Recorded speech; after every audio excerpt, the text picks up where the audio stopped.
Here's what you need to know. From the Goldberg Jones Sports Desk, your 620 Rip City Radio headlines. Goldberg Jones. Call 1-800-DIVORCE. It is 6 a.m. on a Friday morning. Justin Myers with you. The New England Patriots outlast the Pittsburgh Steelers 21-18 on Thursday night football. NBA in-season tournament finale is set, with the upstart Pacers be taking on the old start Los Angeles Lakers after the Pacers get the win against the Milwaukee Bucks. Lakers take down a lackluster performance from the New Orleans Pelicans. The Blazers back in action against the Dallas Mavericks tonight at Moda Center. Pregame is set for 4:30. Tip-off is at 7. And news in the golf world, John Rahm is the latest to head to LIV for an amount expected to be in the range of $450 to $600 million. We're going to talk some NBA and Blazers with friend of the program, Mike Richman, back on the big show in hour number 3. But hour number 1 of RCM on a Football Friday, one of the last ones of those, on a Feel Good Friday, definitely not the last one of those, and a Fancy Coffee Friday. We get started right now on 620 Rip City Radio. The home of the OSAA is 620 Rip City Radio. It's time for Justin Myers to wake you up here on Rip City Mornings, 620 Rip City Radio. And a very happy Friday. It is RCM. I am your host, Justin Myers. Super producer Brendan is safely partitioned on the other side of the glass. Thanks for getting up early with us or staying up late. However you are rolling on this particular Friday. A lot of stuff to dive into on the big show today. Army-Navy game is this weekend, and I love the Army-Navy game. It's a game I definitely want to see in my lifetime. I think it is one of the coolest things in college football. It's one of the only things that doesn't seem to be being corrupted by NIL and by conference realignment. Who knows? Maybe it ultimately will. But Army-Navy is really the only game in college football this weekend. And I know there's bowl games coming up. There's going to be a college football playoff, but it is a bittersweet time. Because we do get the bowl games. We do get the championship. Kind of. It's a mythical championship because Florida State is left out, so it doesn't even really count. It's 2 exhibition games and then a created 3rd exhibition game, but that's all it is. It's not a true playoff. It's not a true championship. If Florida State beats Georgia and Texas beats Washington and then beats Michigan, I think you can make the case Florida State's your national champion. Regardless, neither here nor there.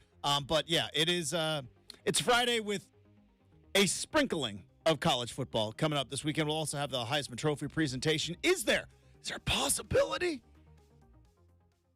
I don't think it is, but I know I'm seeing on the X app what we do on the internet, right? First off, either the algorithms got me, because clearly my phone is listening to me, and there's no other player I've talked about more than Bo Nix. So my phone is listening to me. Algorithms out there, and I know that my Twitter feed and my Twitter algorithm is different than Brendan's, is different than yours, is different than everybody else's, but my X feed is saying that, I don't know, watch out, Bo Nix.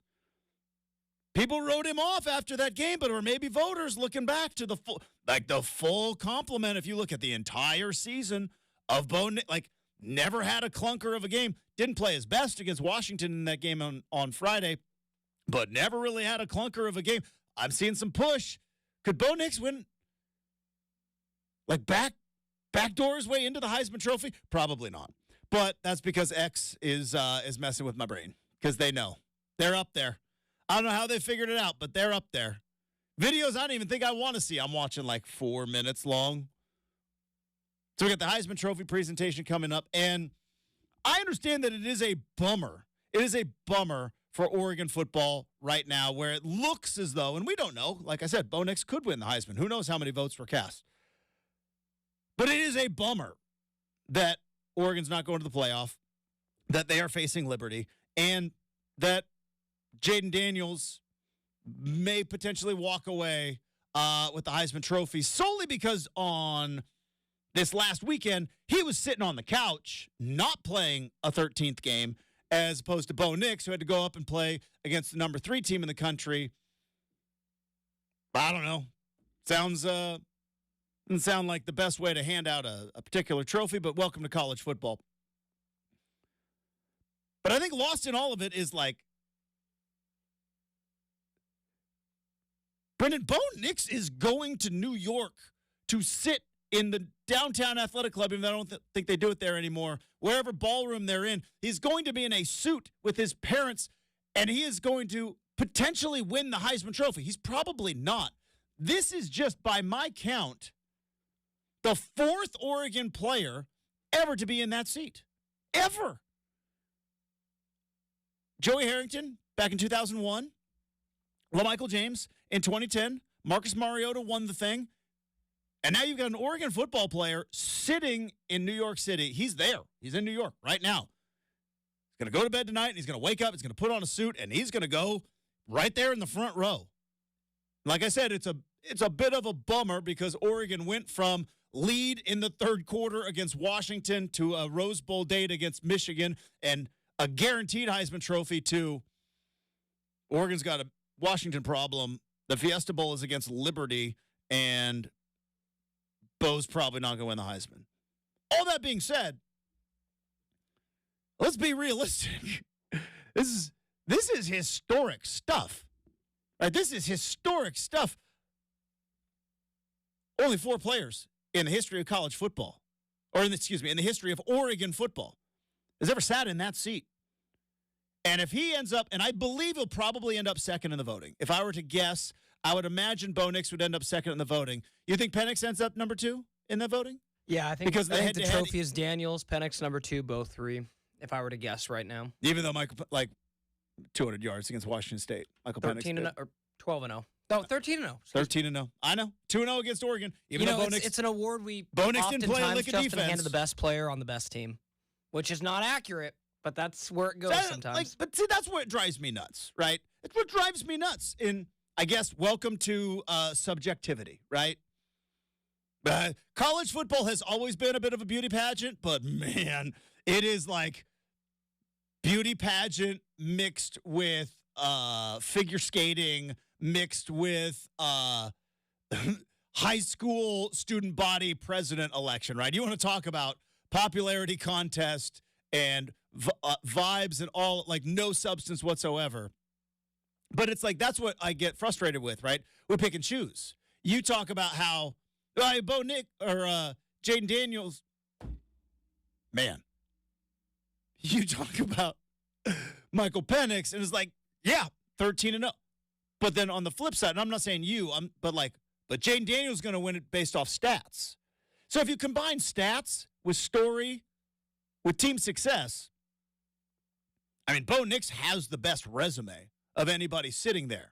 And Caleb Williams obviously won it without team success, but I think USC only lost 2 games. They were 10-2, yeah. But again, 11-2. They were 11-2 last year. Like Caleb Williams. Until they lost to Tulane, and then they make it 11-3. Yeah, I mean, just looking back at previous Heisman winners, I mean, Bryce Young, Devonta Smith, Joe Burrow, Kyler Murray, Baker Mayfield, Lamar Jackson, Derrick Henry. Let's just go back to everyone since Marcus Mariota. I think there's a case, Justin, that you could claim that although I don't know if any of those players were given the Heisman over guys who were on, I think it still was given to the best player every year except for Henry in 2015. It belonged to McCaffrey. But, yeah. But beside that. But Lamar Jackson, he was the best player in college football. He deserved the Heisman Trophy, but they had 3 losses, I think, that particular season. Tebow won it when Dennis Dixon tore his ACL. So congratulations, Tim. You got Dennis Dixon's Heisman sitting in your trophy case. But he won it in the year where they didn't win the national title. It was one of their down years to 2007 Florida. Louisville had 4 losses. Louisville had 4 They were losses. 9-4 that year. Now, looking back to see what Lamar Jackson is doing, it's clearly he has not sullied the Heisman name. You're like, and he was a wagon in Louisville. But it's just, I'm biased because I love Bo Nix. And I think that we've kind of created this reality TV and political horse race. Now, maybe it was always this way with regard to the Heisman. I don't know. But maybe it was always this way, which is, if you know anything about politics, get ready and buckle up, kids, because January, we're going to start getting nuts. Iowa caucuses are going to start happening. Then you're going to get the New Hampshire primary, and then you're going to get the Super Tuesday, and it's all a big horse race, right? And it's like, why is Iowa so important? Because you get out in front and it's like free. It's free advertising. You don't have to pay for it if you have a lot of news coverage. That's just basic political stuff that I learned watching The West Wing. But like the Heisman Trophy, kind of the same thing. And then ultimately we want it to like come down to this nice, pretty bow, no pun intended, or a nice, pretty package, which is, all right, Bo Nix, Friday, Heisman Trophy on the line. It's like, well, what about the entire season? You know what I mean? What about the entire season when, like, you look at what Bo Nix did against Washington State, and then look at what Michael Penix did against Washington State. Like, let's look at what Bo Nix did against Arizona State, and look at what Michael Penix did against Arizona State. And even that first game, look at what Bo Nix did against Washington, even though it wasn't his decision to go for it on fourth down and not take the points. And he put up 338 yards. The stats he wins. I just don't know. Well, like Jaden Daniels wins on stats. Dude's got 50 touchdowns. Like, it's insane. Best player on the best team, Penix wins. Washington's a better team. They just are. Like, nobody on Michigan is better than Michael Penix. Sorry, J.J. McCarthy. Or who's the running back? Blake Corum. But he was injured a couple of times this year. Right.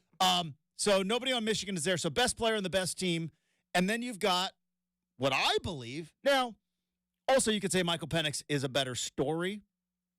But considering his injuries, absolutely. But we knew Bo Nix as a pimple-faced freshman walking into AT&T Stadium, obviously against Oregon that day for Auburn, is like he is. And remember, like, where Auburn football was, right? They were coming off of the national championship appearance, I think, 2013. And it was like they had fallen on some mediocre times there with Gus Malzahn. And it's like, all right, Bo Nix, this kid, this homegrown, the son of an Auburn quarterback, he's going to save. And it's like, turns out he wasn't exactly what we thought he was. You chewed him up, you spit him out. And the fact of the matter is we are sitting here, 36 hours away from him being there at the Heisman Trophy presentation. What a great story. What a great story of college football. Now, again, Penix has got a tremendous story. You could probably also say Jaden Daniels has a tremendous story, right? Jaden Daniels, kid out of California, buys into the Herm hype. Probably a mistake, because that was, pay attention, Colorado fans, because we saw this with Herm Edwards. Herm Edwards was like, hey, I'm going to run an NFL factory. I'm not going to run a college football program. I'm going to run an NFL factory. You're going to come play for me, and I'm going to teach you how to be a pro. Taught him a little too much how to be pros because they were against NCAA rules, and they got coaches fired. Herm Edwards ends up not being able to deliver on probably said promises. And so there's Jaden Daniels going like, yeah, I'm still 5-star superstar recruit. I still got LSU. Let's do it. And so he's got a great story too. I just am biased because I think of all of the players that we're talking about right now with this NIL and these quarterbacks entering the transfer portal. And think of a guy like Dante Moore, right? Remember how bummed out Oregon fans were that Dante Moore's going to UCLA, and it's like, all three of these guys, and there's Marvin Harrison Jr. who's sitting there, but all three of these quarterbacks in the Heisman Trophy finals are like, should be a smack right in the face of your fandom of treat your freshmen kindly, right? Treat your freshmen kindly, because Indiana didn't, Auburn didn't, Arizona State didn't, and they all got chewed up and spit out for very different reasons, right? Injuries, expectations, coaching change. All three, very different reasons. But I would imagine there was probably some inconsistency. I know Jaden Daniels beat Oregon in that 2019 game. But there was some inconsistencies. There was some roller coasters. And like now, different team, all three of those. I'm sure there were people at Indiana who were like, Penix can't stay healthy. We got to find a new guy. Now, I don't know how many actual Indiana football fans there are, but I'm sure it was basketball fans crossover, right? A little bit, like until like, I don't know, what, November, feast week is when they stopped. But I'm sure there were some Indiana fans like, this guy can't stay healthy. What the? It's like, and I know there are Auburn fans because I met a couple on a text chain with a couple of Auburn fans. They're like, there's a lot of people in East Alabama that are kind of bummed out about what Bo Nix did the last couple of years. Yeah, did you see, speaking of Indiana, Justin, did you see they hired James Madison's guy? I did see that. That was like, I know you've been in an Oregon State whirlwind. Kind of random, but yeah, just noticed it, and I was like, huh. So there's a little shout out for Indiana. That's got to be cool. Sorry, James Madison. It was fun. You got game day there, but you shouldn't have. So, it's over now. All right. Justin, I figured it out. Game day just didn't want to get wet. That was the reason. I'd strip everything else away. They didn't want to be in the rain. I think they don't like the West Coast. I think traveling to the West Coast is a big pain in the rear end. And I was like, we can stay on the East Coast and just fly Herb Street over. We'll do that. All right. Coming up, some more football. Thursday night football last night. Did my Pittsburgh Steelers get screwed? No, they didn't. But there was a interesting call. Terrible quarterback play. Turned out to be a compelling game, even with some terrible quarterback play. We'll talk some Thursday night football coming up next. 620 Rip City Radio.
quarterbacks. They haven't looked, and I think there was a time, and I'm going to blame Aaron Rodgers for this. And I'm not saying it's he was wrong. I'm saying it's his fault.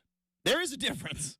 But you go back years and years ago when Aaron Rodgers got drafted. Remember, Aaron Rodgers got drafted at the end of the first round. There was the all the famous footage of him just sitting there in the green room, was supposed to go like in the top 5, didn't.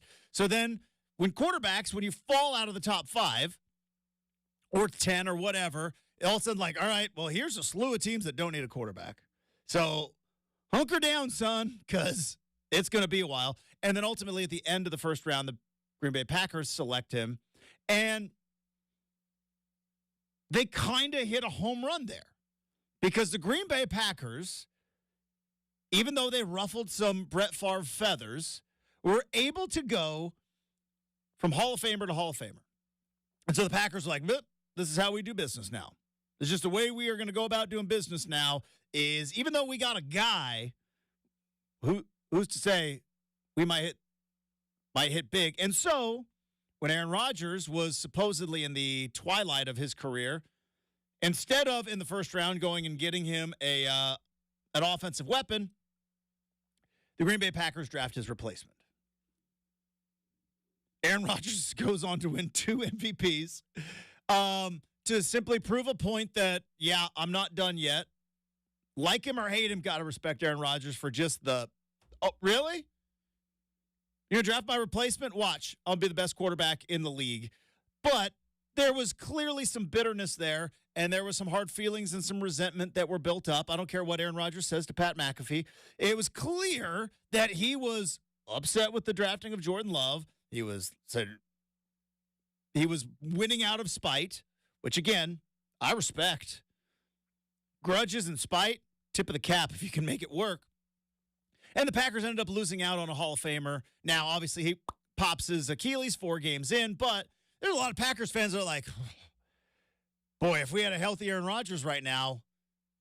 But because of the way that they went about that draft, I think it scared a lot of teams off.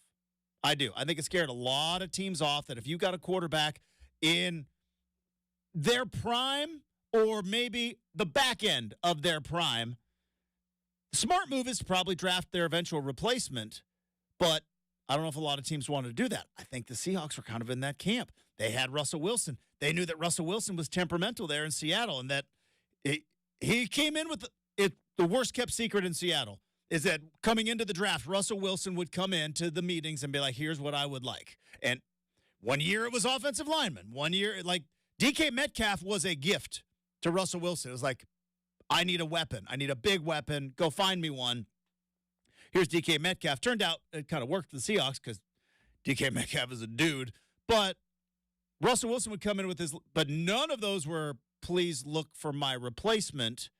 And when ultimately he moved on, or when he got hurt with the finger, you get Geno Smith, was a fine quarterback. But I'm looking at the 49ers, right?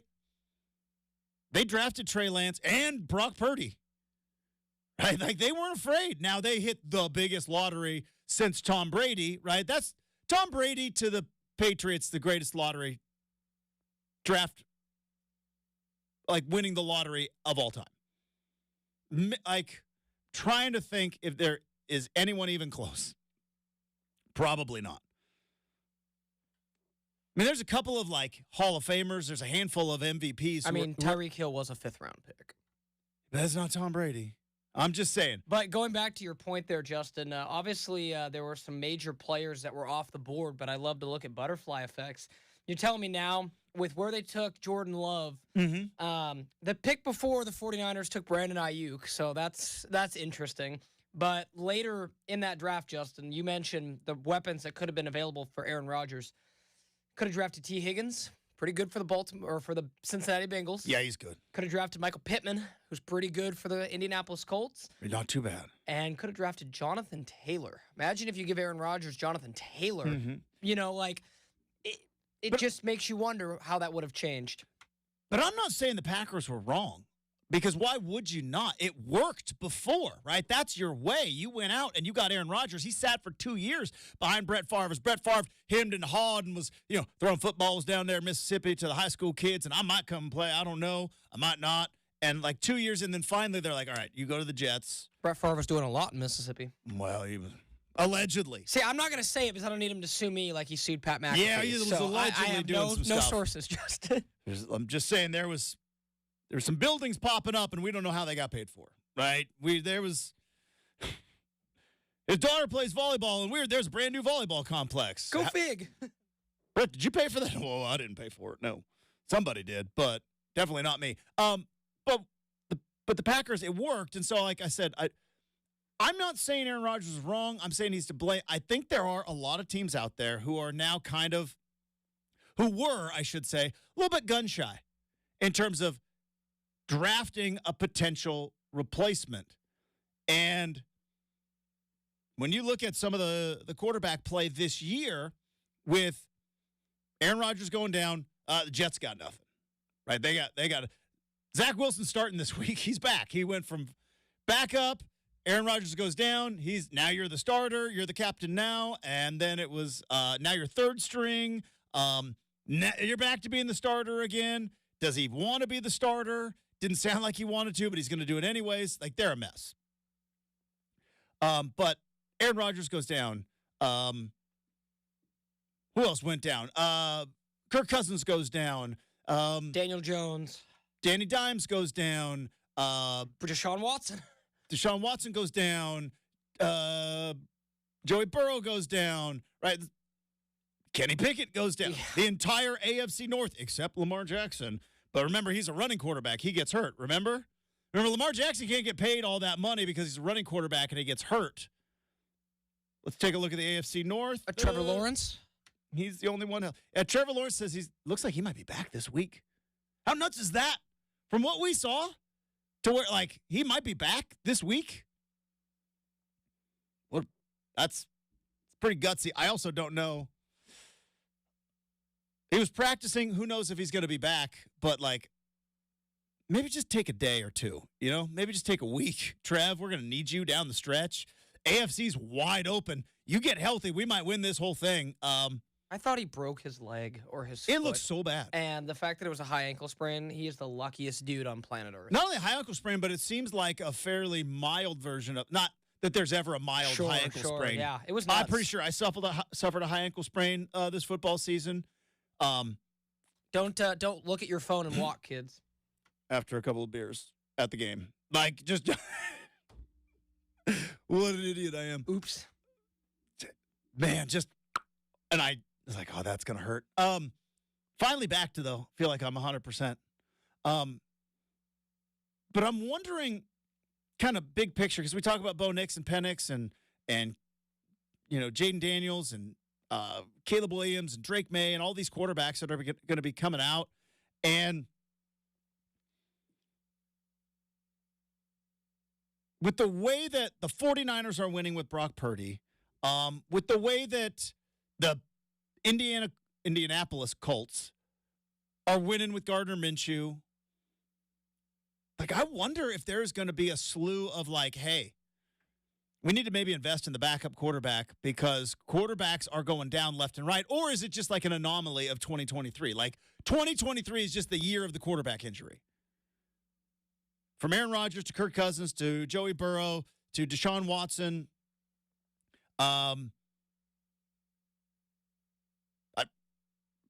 Isn't New Orleans, isn't he hurt now too? Oh, Derek Carr? He's been hurt all year. Derek Carr's hurt. Just banged up.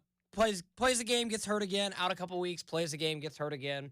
I think we just undervalue the fact that, and it's not so much that, like, I really don't think, like, this year is like a, oh, man, we have to change the game because so many guys have gotten injured. Justin, I think it's, as crazy as it sounds, I just think that nowadays the talent on defense is getting better and the speed on defense is getting better.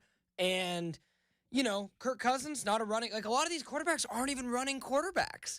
So it's almost just kind of like there really is no rhyme or reason to go, well, it was turf, it was grass, it was, guys not, hitting the medical and training table enough kind of a thing. Like, it just turns out to be kind of like a bum luck year, Yeah, because I'm watching the game last night. Look, Thursday night footballs are already a tough watch, right? Thursday night footballs are the Little Caesars of football. What do I mean by that? Last week was pretty good. Seahawks and Cowboys. Yeah, every once in a while, like, you get a Little Caesars and you're like, this is not that. But for the most part, like, Thursday night football is the Little Caesars of football, right?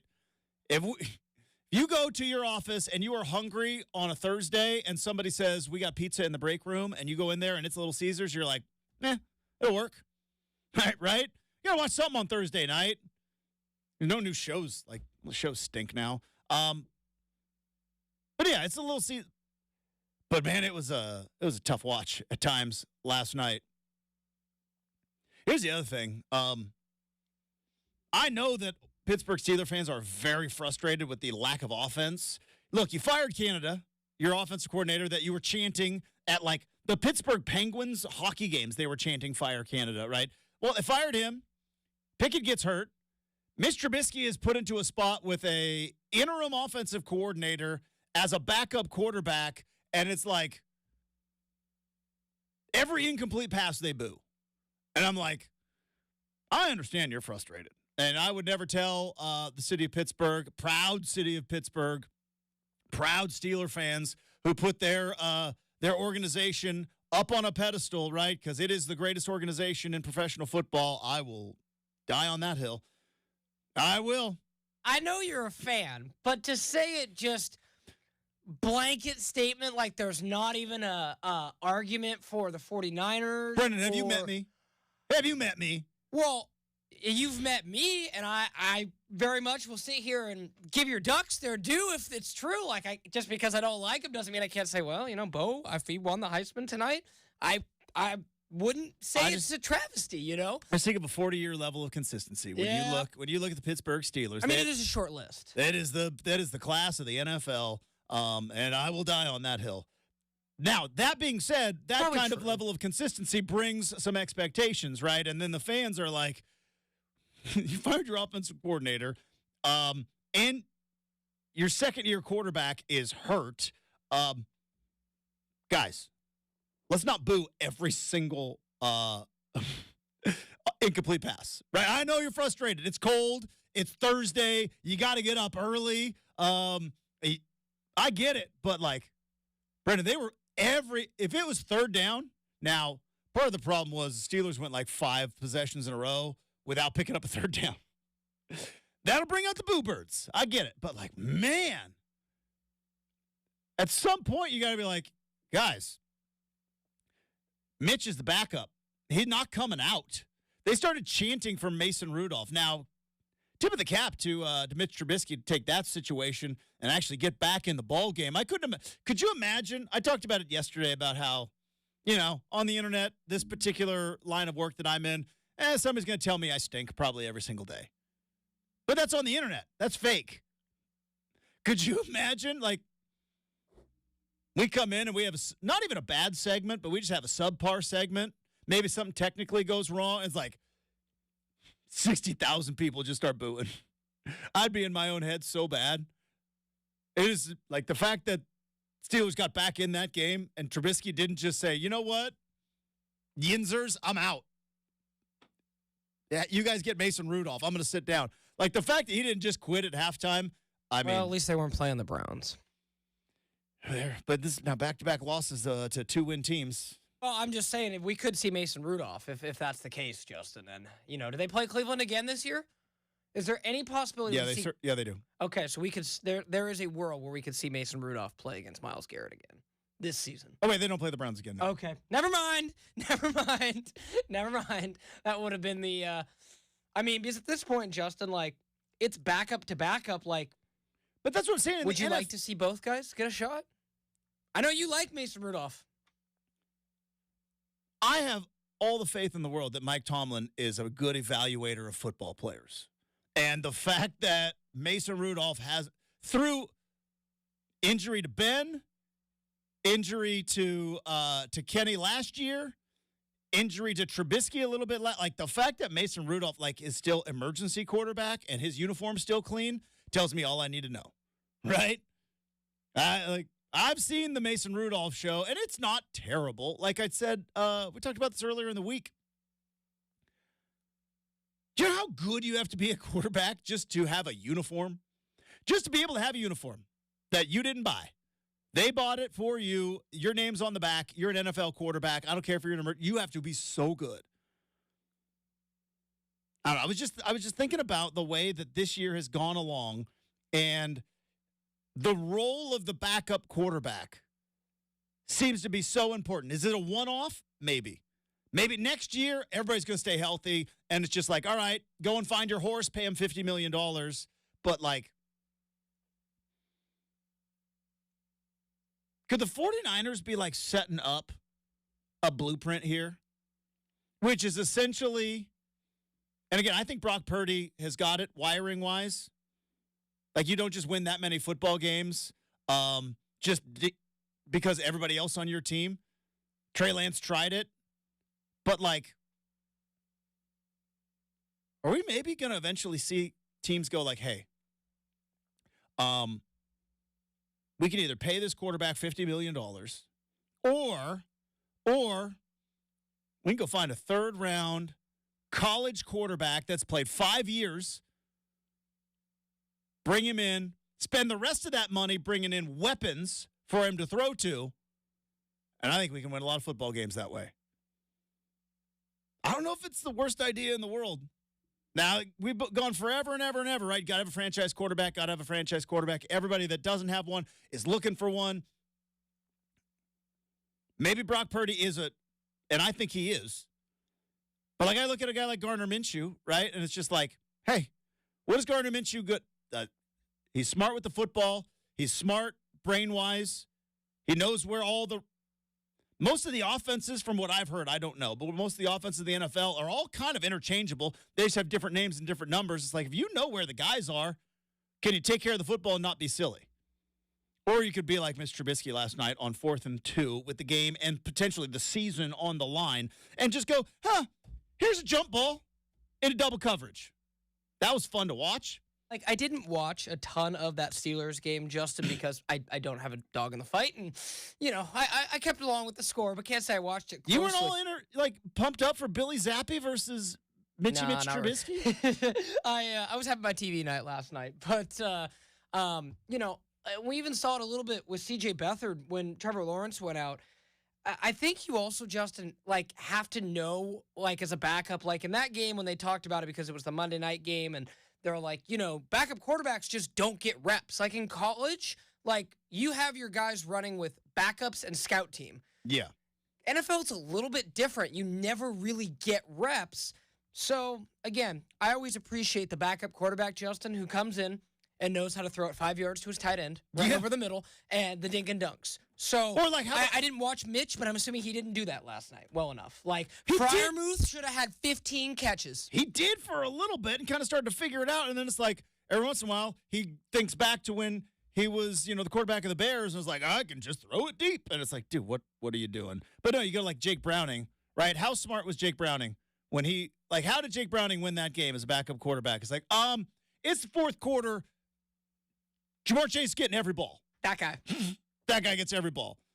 Mitch Trubisky last night. Come on, man. I wanted to believe in you.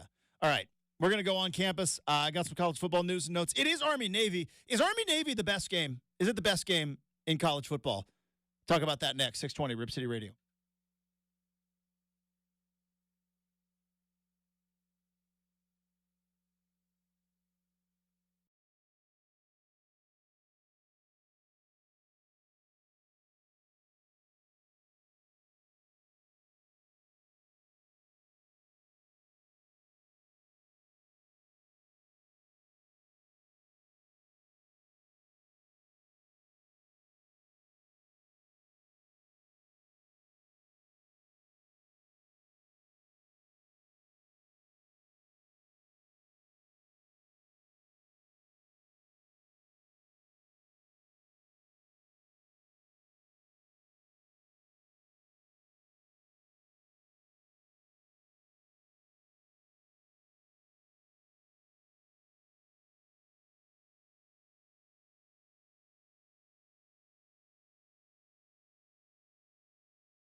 Yeah, it was a great run. It was a great run from Labor Day until last weekend, right, where we had college football in our lives.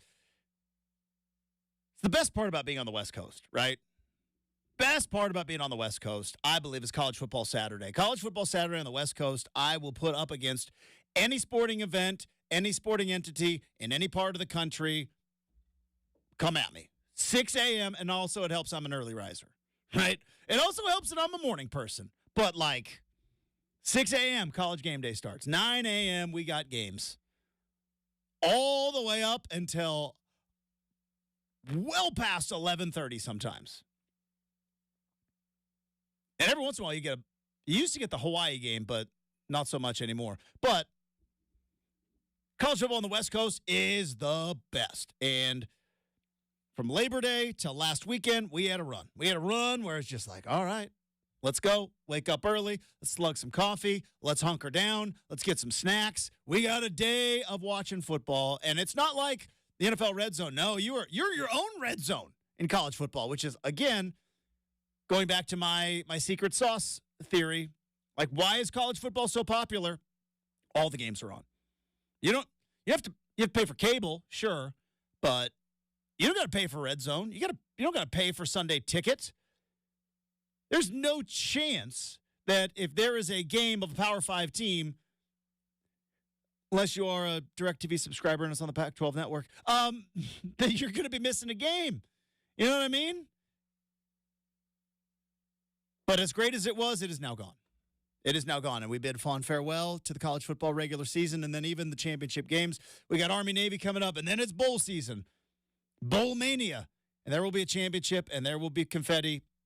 But the greatest regular season in all of sports is the college football regular season. It's over. Got to come to grips with that. But there is still one game left. It is America's game. It is one of the best things about college football. Army-Navy is this weekend. Excuse me. So we're going to talk about that. Talk a little more about the Heisman. Let's go on campus.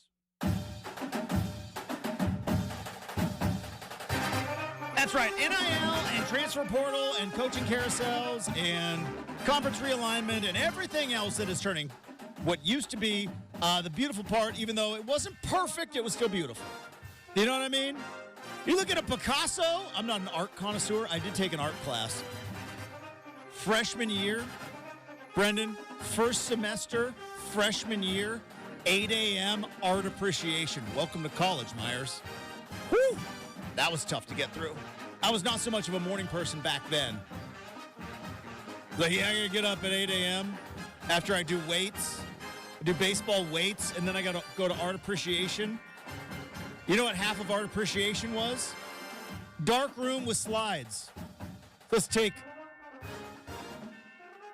a very tired after doing weights, 8 a.m., into a dark room and look at slides. Try not to fall asleep. Anywho, point being is you look at a Picasso, it's not perfect. It's beautiful. That's college football to me, but all the conference realignment is turning it into NFL light. It's getting worse and worse. That being said, there's still one part of college football that I love, that I don't know if it can ever change. Sure, there may be some conference realignment consequences, but with regard to NIL, I don't know if anybody in Army-Navy is signing NIL deals anytime soon. I don't know if that's going to be a part of this great rivalry. America's game is this weekend. I've got a lot of bucket list items, which, by the way, shout out to the movie The Bucket List. Morgan Freeman, Jack Nicholson created the term bucket list. We don't even remember that it was a mediocre movie, but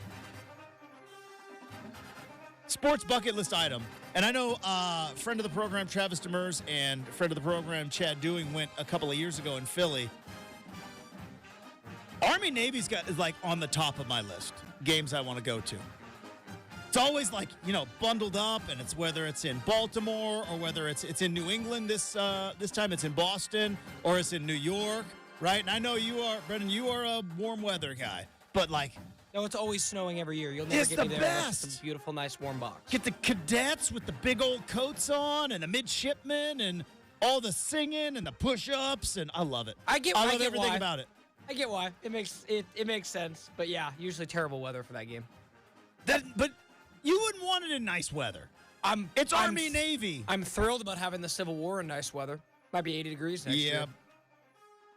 All right, but can you just go with me on this journey? Can you just not bring your rainstorm to this point I'm trying to make real quick? Of all the games, right, there's, I definitely want to go, now that Oregon's in the Pac-12, Pac-12's dead. Now that Oregon's in the Big Ten, like Penn State, that's a place I want to go to. They're playing at Michigan this upcoming year. I think that would be a cool road trip. But, man, and they're like, I definitely want to go make a run through the South, whether it's a night game in Baton Rouge, whether it is an Iron Bowl, whether it is a Red River, whatever you want to call it, at the Cotton Bowl with the State Fair. Like, all those games are on my list of where one day I shall go. Army Navy might be at the top. Plus, here's the other thing. Maybe because when I was in high school, it was like right in the heart of running the Veer. Remember the movie We Are Marshall? Jack Langell. Looks a little something like the Veer. It's like, yeah, that's what we ran in high school. We need more Matthew McConaughey football movies. In the 90s in Southern Oregon, because there were a couple of wagon teams, like Roseburg, like the Roseburg Indians were a wagon. And old Thurman Bell, the Roseburg Indians, they ran the Veer. And so guess what? Every team in Southern Oregon was like, well, we run the Veer now. This is what we do. One team wins with it. It's like, guess what? That's our offense forever. So I played tight end in the Veer, and our tailback happened to be a future NFL Hall of Famer. Yeah, I didn't see the football a lot. Probably for good reason. But, Brendan, I love the option. I love it. I love watching the service academies. I love it when the option is run to perfection. It is so fun to watch. Now, some Oregon State fans may have a little option PTSD from the Jerry Pettibone days. I get it. But, I love the option. I love that, they bring up all the stat every single year in Army Navy, which is, two of the least penalized. They're just disciplined. They know the snap count because they know if their belt buckle on their cadet uniform is not in the proper line, they got to do push-ups. You think they can't figure out a snap count? Oh, I love it. I'm so pumped for Army Navy this weekend. If it wasn't for the cold weather, would this be a game you want to go to? You know, I've never quite understood the lore of Army Navy. I love everything about my it. My dad was obsessed with it too. The Army Navy game every year. I'm just being honest. It's America's game. Totally not poo-pooing your thoughts. You like it. It probably won't be a game I watch tomorrow. I love option. They're running that option. QB waggle down, hit that pitch, man. Read the tackle. Got to see the pitch. Wake me up when bowl season starts. That was Remember the Titans. That was Coach Herman Boone. That's a good one. Read the tackle. Got to see the pitch. Rev, show them how. All right.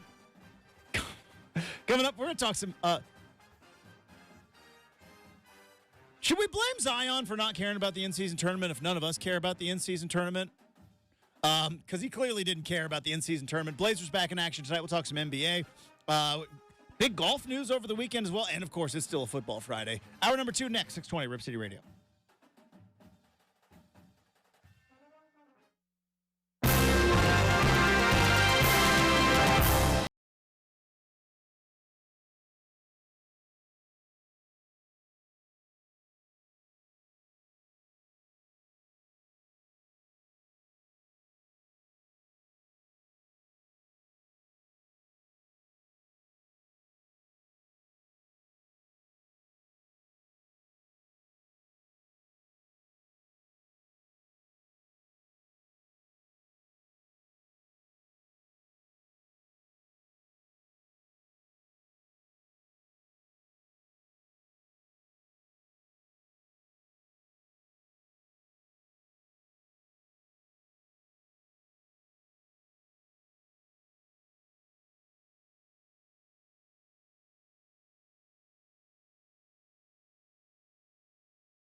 From the Goldberg Jones Sports Desk, your 620 Rip City Radio headlines. Goldberg Jones. Call 1-800-DIVORCE. It is 7 a.m. on a Friday morning. Justin Myers with you. Thursday night football last night. Oh, boy. It was a tough watch. I watched every second of it. New England Patriots outlast the Pittsburgh Steelers 21-18. That is now the second straight game the Steelers have lost to a previously 2-win team. NBA in-season tournament finale is now set. The Indiana Pacers will be taking on the Los Angeles Lakers. Lakers blow out the New Orleans Pelicans. Zion Williamson taking criticism for his laid-back performance. Hopefully there won't be a laid-back performance from the Blazers as they are back in action tonight against the Dallas Mavericks. That game is at Moda Center. Pre-game at 4:30. Tip-off is set for 7 o'clock. And big news in the golf world, Jon Rahm now joins the LIV Tour for an amount expected to be in the ballpark of $450 to $600 million. And he gets to play in all the majors, too. All the tournaments that anybody cares about, and he gets a cool $450 million. Got it. Can't understand why he would do that. Big Three starts right now at 620 Rip City Radio. The home of the OSAA is 620 Rip City Radio. It's RCM with Justin Myers, right here on your home of the Portland Trailblazers, 620 Rip City Radio. Man, it was like June? Right, Brendan? It was like June when, like, LIV Golf, are they potentially destroying all sports? Right? Every sport better keep their head on a swivel because LIV Golf is out there. Or maybe it was like, I think the big push was probably, a year and a half ago when they got Brooks and they got Dustin Johnson. And there's a tournament out there, and where was it? Is it Pumpkin Ridge, I think they played the tournament at? How was it Pumpkin Ridge? Yeah, I didn't want to say the wrong one. No, I think that's like our only, other than Bandon, that's like the most famous golf course, I think, in the state. Don't quote me on that. Yeah, so Pumpkin Ridge is good. The reserve is very good. It's the one off I-5. What's that? Langdon Farms, right? Langdon Farms is a nice golf course. Yeah, nice golf course. I always see it when I drive on I-5. You know, it's right there. Got the cool rocks right there that you see. I always keep my head on a swivel when I drive by Langdon Farms because I have duck hooked one onto I-5. I'm pretty sure. Duck hooked, meaning like, sorry, it took me. I'm like, what? I try to hit straight, ball goes dead left. You really think there's a chance golf balls could hit on? Really? I don't know. I've never thought about. I've hit one though, and I go like, ooh. I wouldn't doubt it, but I never thought of it that way. Just la-da-da, coming into Wilsonville. See, now, the way that it is set up, the one place, because it's like you talk about, you're driving by Langdon Farms, which, by the way, fantastic golf course. If they would ever have me out there, I'd be more than happy to go out there. But the way it's set up, you are hitting northbound. Does that make sense? On the one hole that you see when you drive by there, you are hitting northbound, so most right-handers slice the ball. So, obviously, you hit it, it goes up and to the right. I do that as well. I hit the ball everywhere. Sometimes it goes real straight, sometimes it doesn't. So, usually, like, the ball that it's going to miss, and if it's going to miss, like, with some distance, it's a slice. Whereas if you snap hook it, it's usually you pop your club head over, and that ball usually stays down, and it'd be tough to get it to I-5. But I've hit a couple. Brendan, on that hole, I've hit a couple where I'm like, oop, sorry about that. Probably didn't get there, but I've hit somewhere I'm like, that might be a little close, but probably not. But no, there's a lot of great golf courses in the Portland metro area. Bandon Dunes is fantastic, though. It is unbelievable. But remember, you went golfing there last year, right? I was there in April. Yeah, it's most amazing golf experience. Now, in the hierarchy of things that nobody cares about, that people talk about, where's golf rank for you? Because I am a golfer, and I kind of like, let's just fantasy football, your kids, your workouts, me, your diet.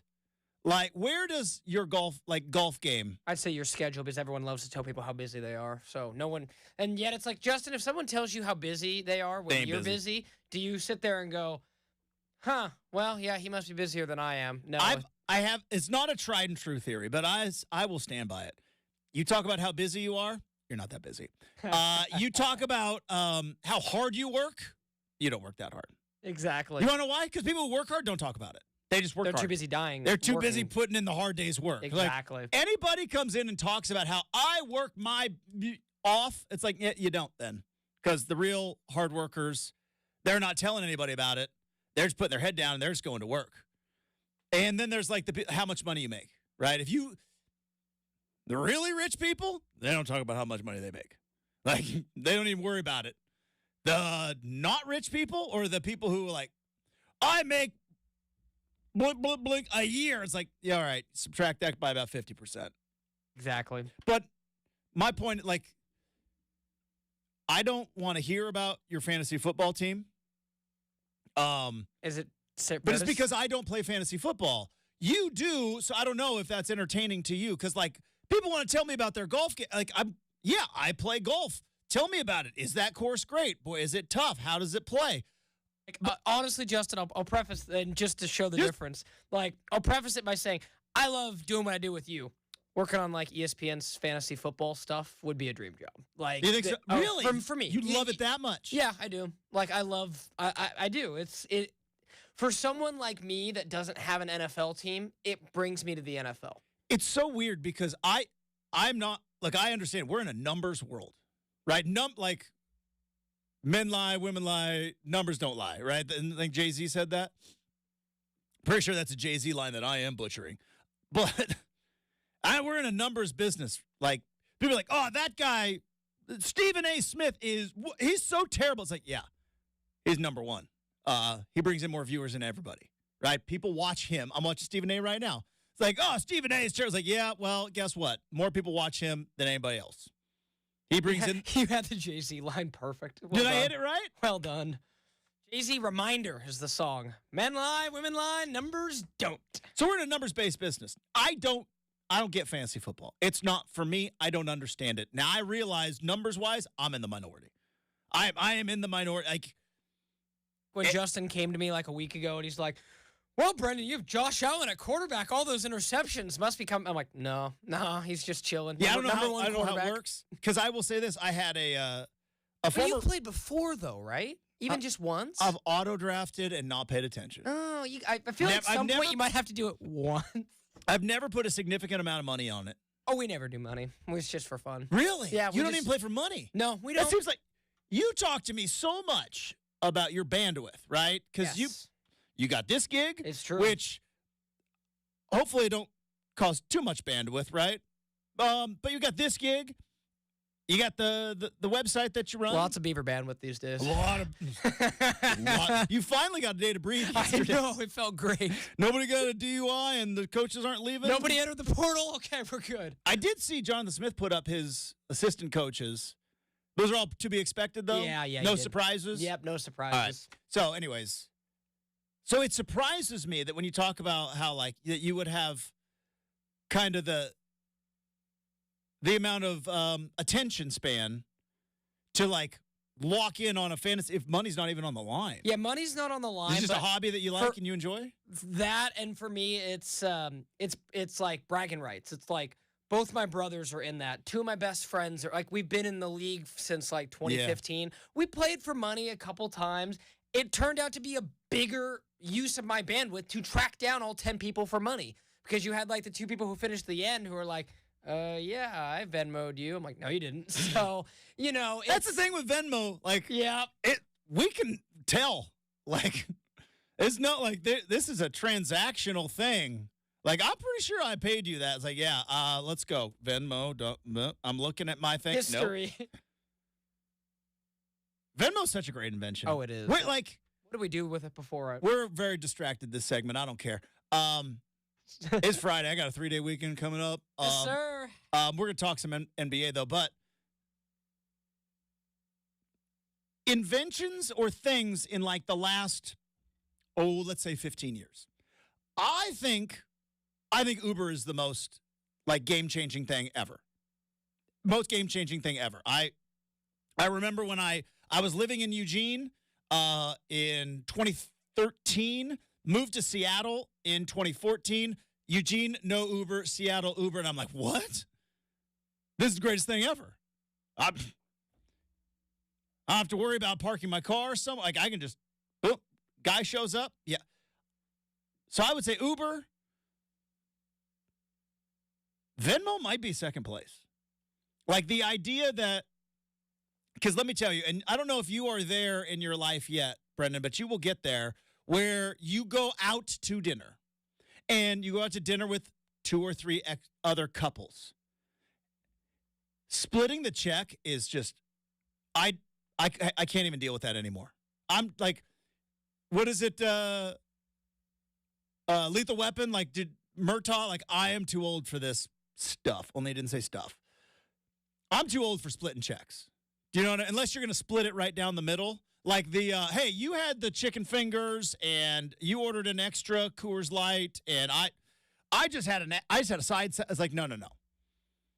So the idea that you can just put a credit card down and Venmo, or like if you're going on like a trip or something, you're just like, hey, I got the deposit, hit me up on the Venmo.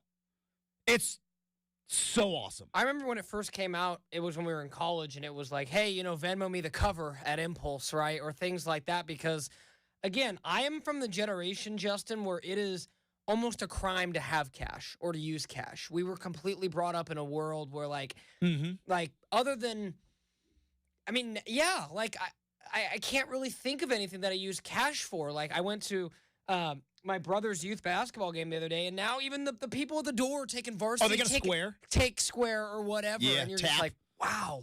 But the fact that every bar in America doesn't have a tap. I agree. And it's just like, hey, you still, and maybe it's overhead, and again, that's not my money. But like, dude, I've been to a bar where it's like, yeah, don't open a tab, just tap it. Every single, like, so every I just come here, order the drinks, tap, and I'll tip you there, and then we're good. I don't need to give you my card, and then I don't need to fight through a crowd to get my card back. And they don't put your card in a cup with 5 other, or more like 15 other cards. And they go through, what's your name? Click, click, click. Yeah, click. some rando can't come up and be like, hey, it's tab, it's Justin. Like, I'm sure it's happened. Justin, you ever left the bar and left your card? Oh, so many times. Oh, yeah. So many I've done that. That is like. Is that the real walk of shame? Going back the next morning to get your credit card? The actual real walk of shame is a real thing. Fair enough. I remember I've done that too. But the real one though, like, yeah, when you show up at the bar and it's like, and some bars obviously open up early, but most it's like you got to wait till like 2. Oh yeah, Justin. Then you walk into like the nightclub and like the lights are on. Like, I left my card here. And they're like, there's 17 other cards that got. Oh yeah, I've done that. It was not too long ago. There was a time when I was out partying with some friends and the card got left, and that bar, like I asked my sister because I was up staying with them, and I'm like, what time they open? They go, oh, they serve breakfast. They're open at 9. Walk in there at 9. I'm like, hey, so I left my credit card here last. I mean, still one of the funniest things to do.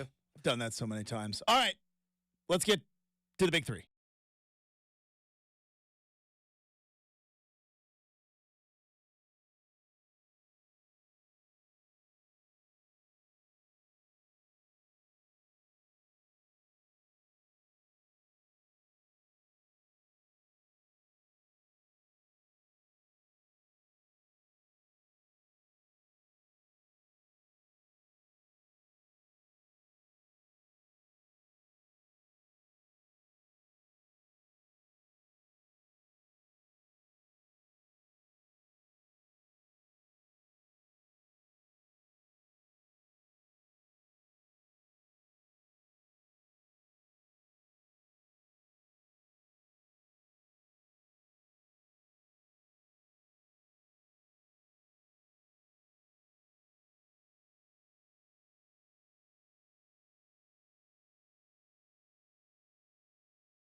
program. So talk to Mike coming up in hour number 3. Get his thoughts on the Blazers so far this year. Playing better. Wins aren't really coming fast and furious. Probably not going to, but playing better. And kind of the trajectory of this team. Also, curious his thoughts on the in-season tournament.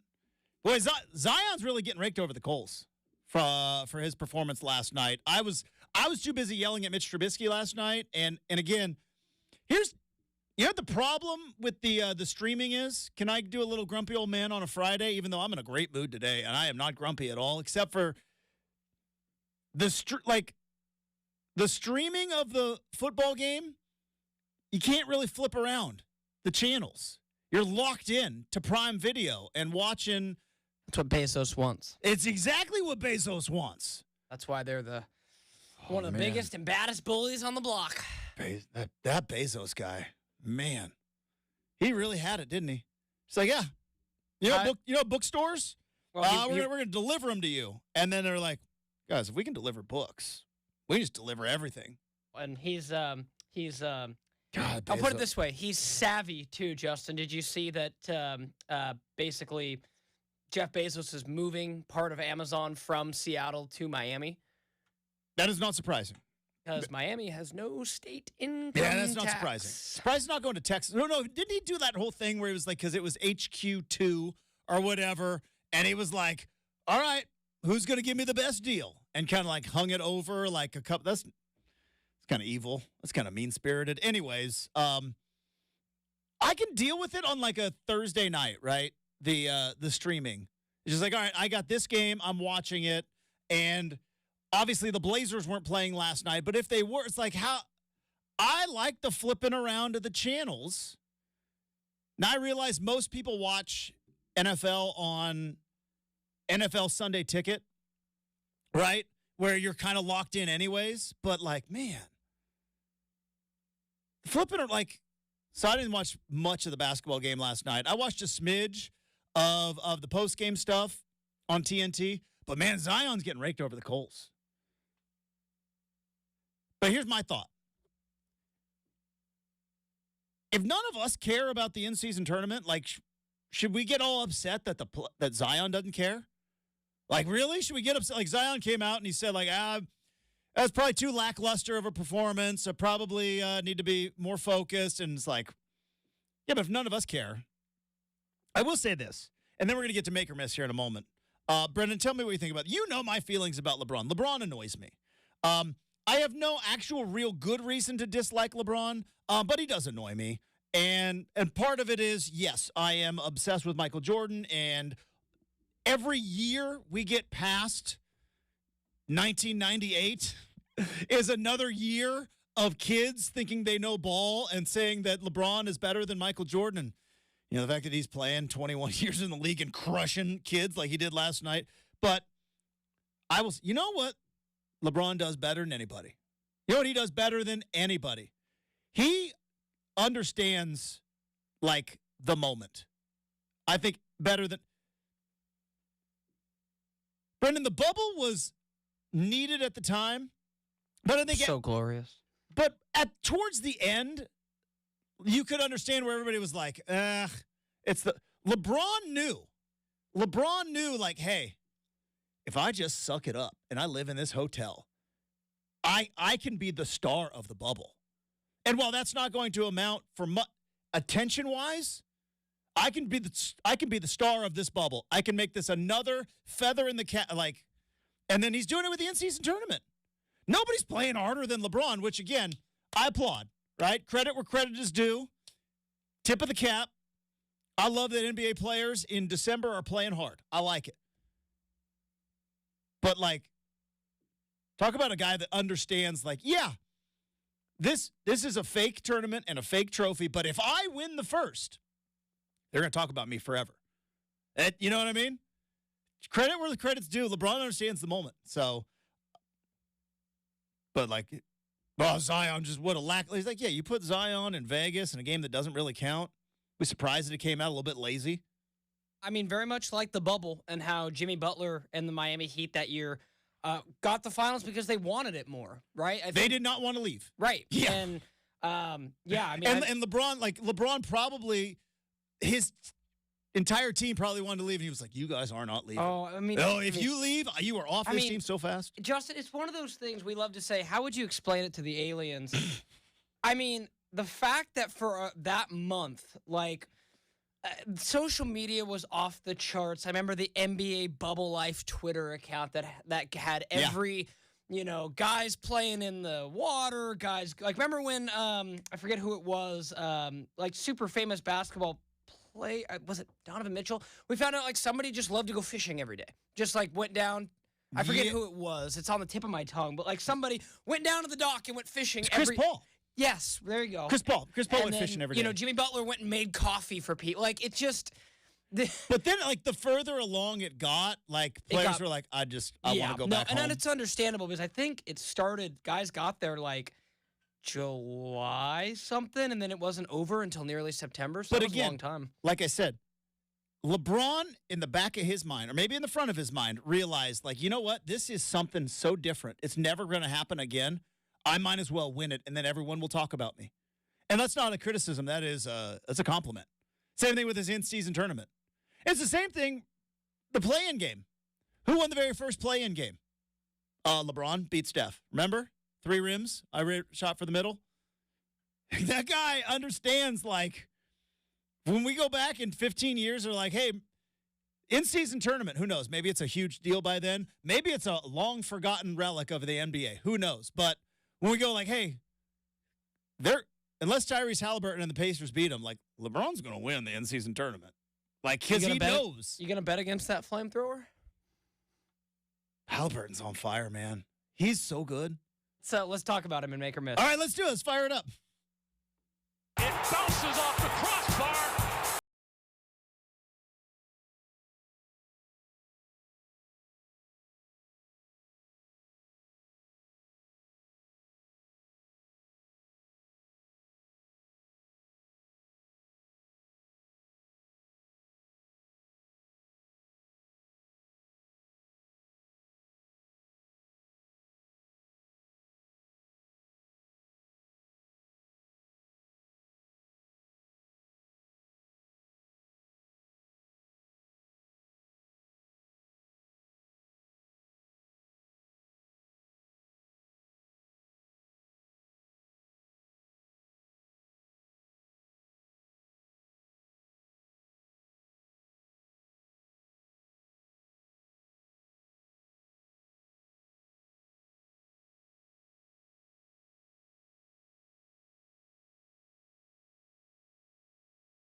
And in reality, boy, if Halliburton becomes an Indiana Pacer, multiple-time All-Star, which we certainly looks like he is on his way to, and I don't want to overblow it, but yeah, I think ultimately Kings fans are going to be like, what do we do?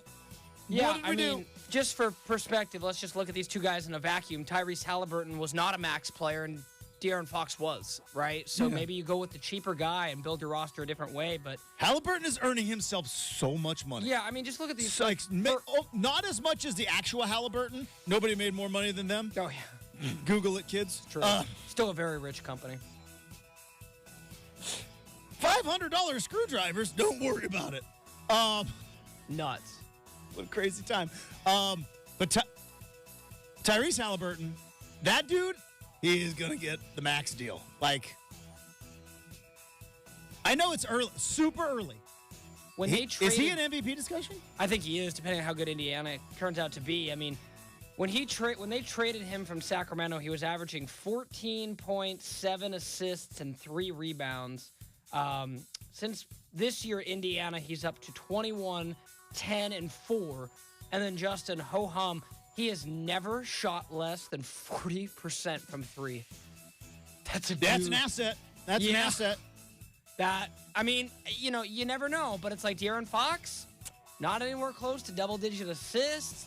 The three-pointer is 32%. That's pretty different than 40. Yeah, I'm no mathematician, but so it seems to be a bit of a gap. I just think they may play the what-if game, just given that Tyrese Halliburton, I mean, they are so close in age, too, because De'Aaron Fox, we think he's old. He's 25, Justin.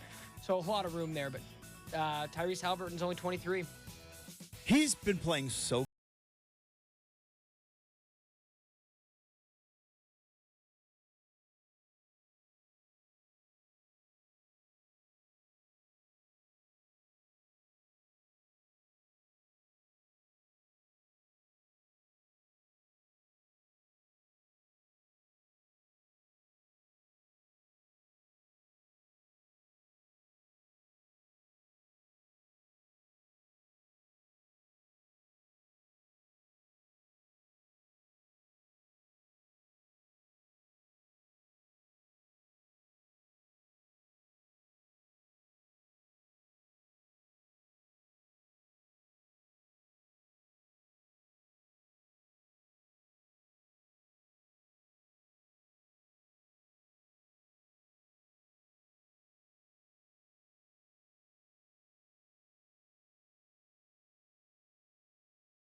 Forward for the Cavs.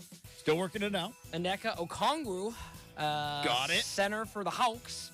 Killian Hayes, point guard for the Pistons, which I thought they already had a point guard, so that's interesting. Mm-hmm. Obi Toppin for the Knicks. Heard he's a good dunker. Heard of that guy? Denny Ad. I'm not Yep, going to butcher his here no last more. name. Jalen Smith and Devin Vassell. Before you okay. get to Tyrese Halliburton. Can I change the subject a little bit real Sure, quick, and then no, we'll get back of to course. Tyrese Halliburton? This is why I get all, like, frustrated when everybody gets all obsessed about picks, right? Because there's Look at all those picks. Look at all those picks in the draft. What was it, 5 years ago? 9 picks, and this was 2020.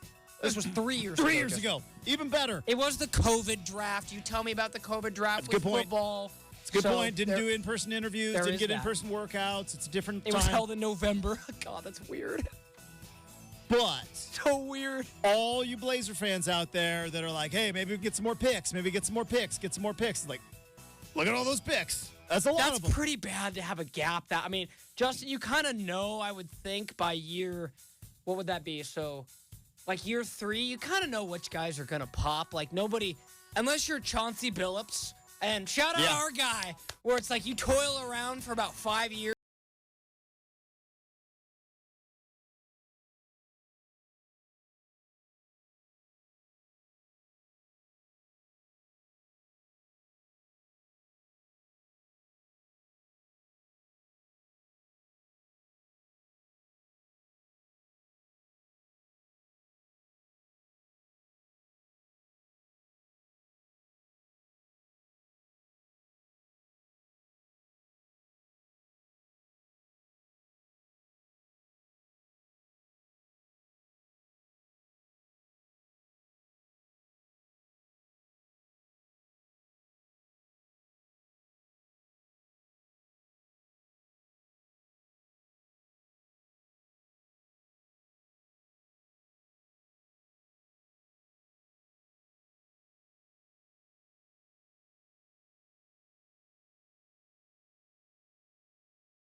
I mentioned it earlier in the week. We're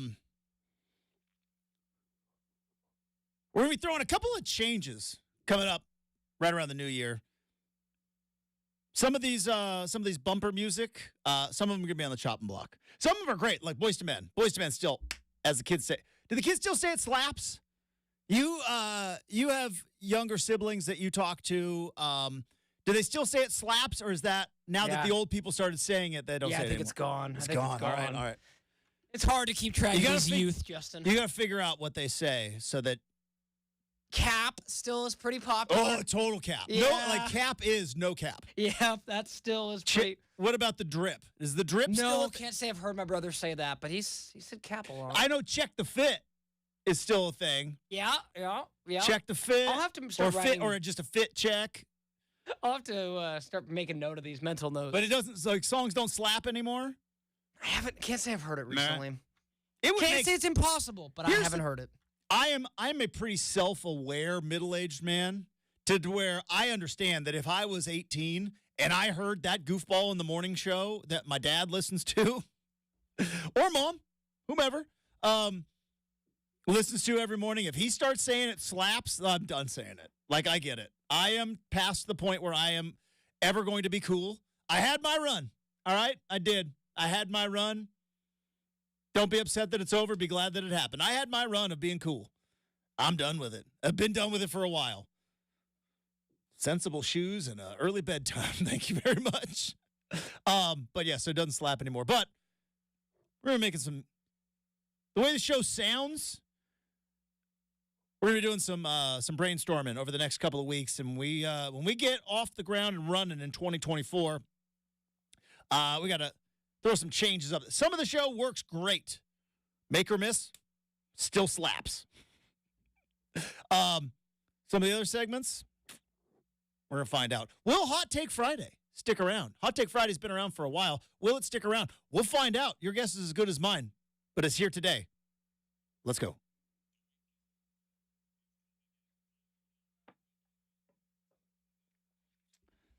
All right, here's the deal. It is the holiday season, the hustle and bustle, the holly jolly season that is Christmas time. Also, happy Hanukkah to those who observe. I think it's second day of Hanukkah today. First day, latkes, potato pancakes. You ever had those?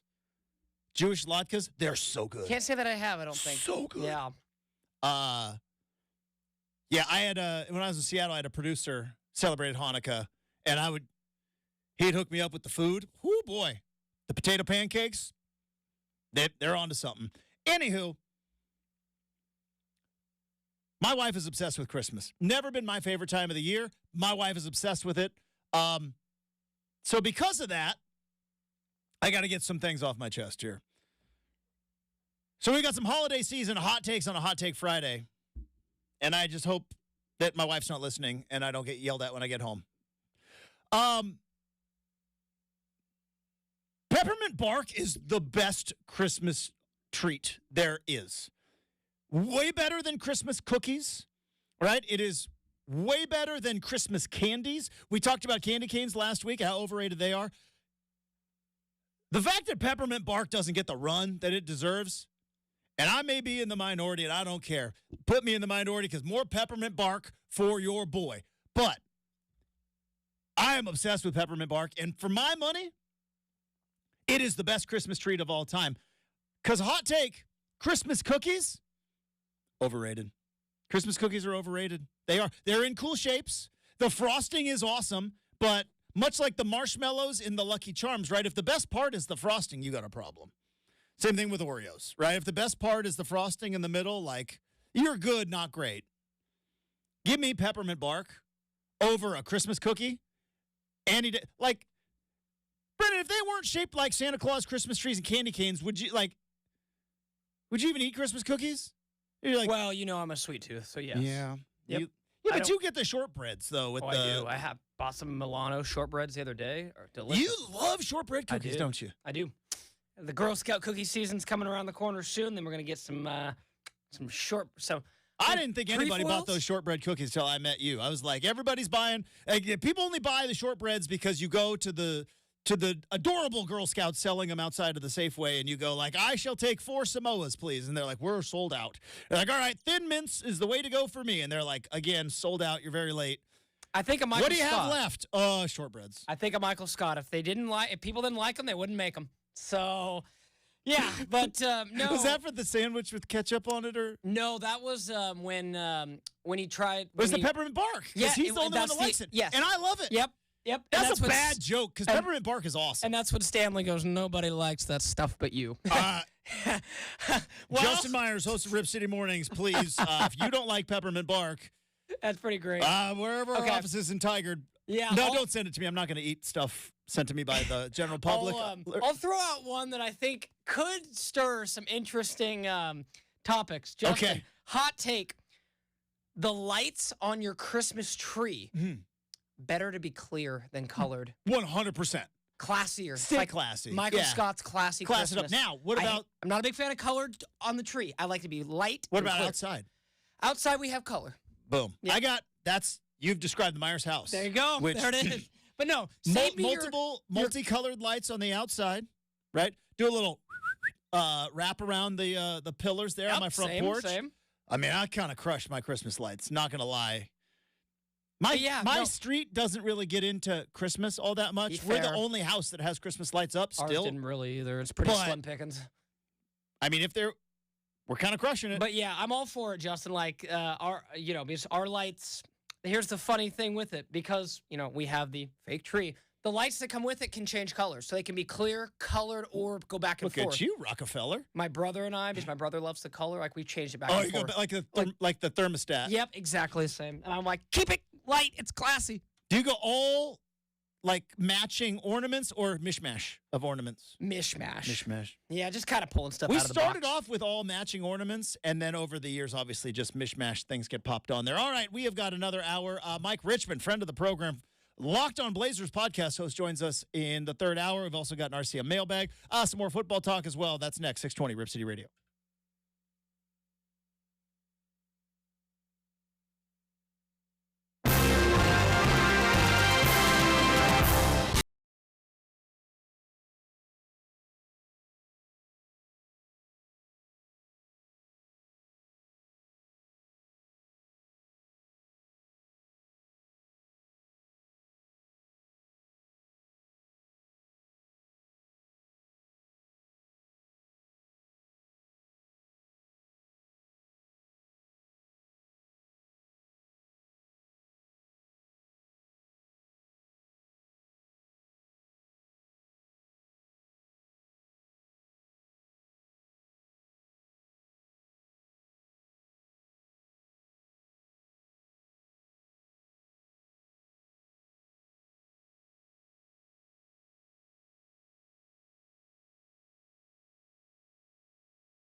Here's what you need to know. From the Goldberg Jones Sports Desk, your 620 Rip City Radio headlines. Goldberg Jones. Call 1-800-DIVORCE. It is 8 a.m. on a Friday morning. Justin Myers with you. The New England Patriots outlasted the Pittsburgh Steelers last night on Thursday Night Football, 21-18. Over-under set at 29.5. Lowest over-under since 1993. Of course, that over popped by halftime. In-season tournament in the NBA is now set as the Indiana Pacers will be taking on the LA Lakers. Pacers beat the Bucks. Lakers took down the New Orleans Pelicans in the semifinals. And the Blazers are back in action tonight. They'll be taking on the Dallas Mavericks. That game is right here at Moda Center. Pre-game set for 4:30. Tip-off is set for 7. Of course, wall-to-wall coverage here on your home of the Blazers, 620 Rip City Radio. Golf news, Jon Rahm is now joining the LIV Golf Tour, an amount expected to be in the range of $450 to $600 million.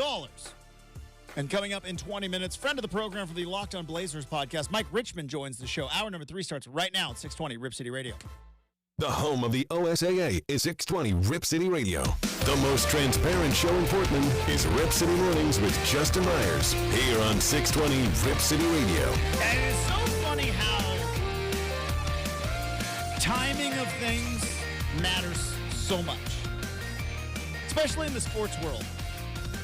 You know, they talk about it on in politics. If there is ever something you want to be buried, Brendan, what time do you put out a news story that you don't want to get a lot of traction? Friday night at 5 o'clock. Friday night news dump, right? Friday night news dump. You want to put out something and you don't want a ton of traction. Oh boy, when's the best possible time to put that out? Friday night news dump. Sports, not football. You want to put out a story, an announcement, something, and you want to kind of have it covered up? Yeah, put that out on a football weekend Friday. Because the timing of things matters so much. I think we only have so much emotion in our lives. We only have so many things we can actually care about at one particular time. And there's only so many hours in radio shows and minutes in podcasts and TV shows, etc. But Jon Rahm's leaving PGA Tour for LIV. This is a pretty significant story in the golf world because Jon Rahm is arguably one of the best golfers, if not the best golfer right now, right? You can make the argument when you think of like the top 10 or the top 5 golf. Jon Rahm's one of them. And now he's leaving the PGA Tour. He's going to LIV. He's going to make about $500 million. And if this was an announcement, let's say around April, when the Masters is getting ready to go along, guess what? Huge story. Huge story. If it's in the summer, right around, say, the U.S. Open, probably a big story. Barely a blip on the radar. And there's a couple of things we all kind of learned. Well, first off, the merger between LIV and the PGA Tour changed everything, right? It's no longer two battling factions going toe-to-toe, and LIV is trying to steal, all the players away with their blood money. It's like, now it's all right. They're all in it together. It's just whether you play with shorts for a team with LIV or you play on the PGA Tour in pants on the PGA Tour, that's all kind of the same money, it turns out. The moment they let those guys play in the majors, and again, I love golf. I like playing golf. I'm a big fan of golf. But there is a reality that not a lot of big-time golf fans like to admit, but you got to. Just like I love college basketball, but you got to admit, all we care about is the tournament, right? It's true. I love college basketball. Brendan and I were talking about, boy, back in our day. It was a real back in our day pre-show meeting today. Earlier, Justin. yeah, we did no prep for this show, which surprises probably none of you, but we did a lot of like, hey, you remember this guy? There is something to just guys saying names of players, which is kind of like what we do on this show, but like, hey, remember this guy? Dude. Like, but college basketball has become at best, 2-month sport. Right? At best, a 2-month sport. Super Bowl ends in February. You start paying attention to college basketball. Hey, who's good? I don't want to lose in my bracket pool this year. I'll start paying attention. I'll start watching some of these conference games. And then March Madness comes along. Boom, boom. That's all anybody cares about. You make a run in March as a coach. Doesn't matter what you did for the 5 months before, as long as you kept your head above water. You get your team healthy, you get ready to go. You make a run in March, make a big payday. You can ask Wayne Tinkle about that. Wayne Tinkle has had 1 2-month or 5-week run since Drew Eubanks and GP2 walked out that door. Right? Since, was it Trace that hit the shot right before COVID ended everything? No. Who hit that shot? That was Jared Lucas. Yeah, the who could three-pointer, forget? Pac-12 tournament, that whole thing, yeah. That was the last shot of that season because then the world shut down. But Wayne Tinkle, head coach at Oregon State 2 years ago, almost 3 years ago now, crazy as it sounds, he had a 5-week run in March from the Pac-12 tournament to the quasi-bubble NCAA tournament in the great state of Indiana and made it all the way to the Elite Eight. On the way, beating Cade Cunningham at Oklahoma State. Who else did they beat in that run? Didn't they beat Loyola? Yeah, they beat, what's her name? Loyola Sister Jean. Yeah, knocked out Sister. By the way, Sister Jean still kicking it. Is she? Okay, Yeah. I was going to say, I don't want to talk negatively. No, Sister we Jean. would never. Yeah. We would never anyways. Wow, she is 105 years young and still going. Still kicking it. Might be Guinness Book of World Records coming soon. Yeah, I think it's Is it a lot more than I that? think a little bit more than that. But either still, way. yeah, no, that was impressive. That what they did that year, and you know, What must it be like to be like over 100 years of age? Where you could probably pretty sore. Now Justin. she's dedicated her life to the Lord, so she would never. But dude, if I ever lived to be like 100, the things I would say to people, it's like I might die tomorrow. Like, the current record, Justin, is 116 years and 279 days.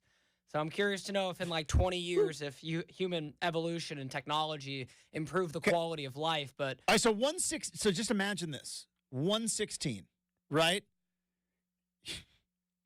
You could have a kid who is 90. Imagine waiting out that inheritance. So, yeah, we're getting mom's house. How old is she? 115. It's like we're right. Like you're 90 years old, still waiting on the inheritance. Not that you would ever, wait somebody out like that, but that's the thing that popped into my head. Is like imagine like somebody out there just waiting on like the inheritance. Guys, she's at 112 and she ain't stopping.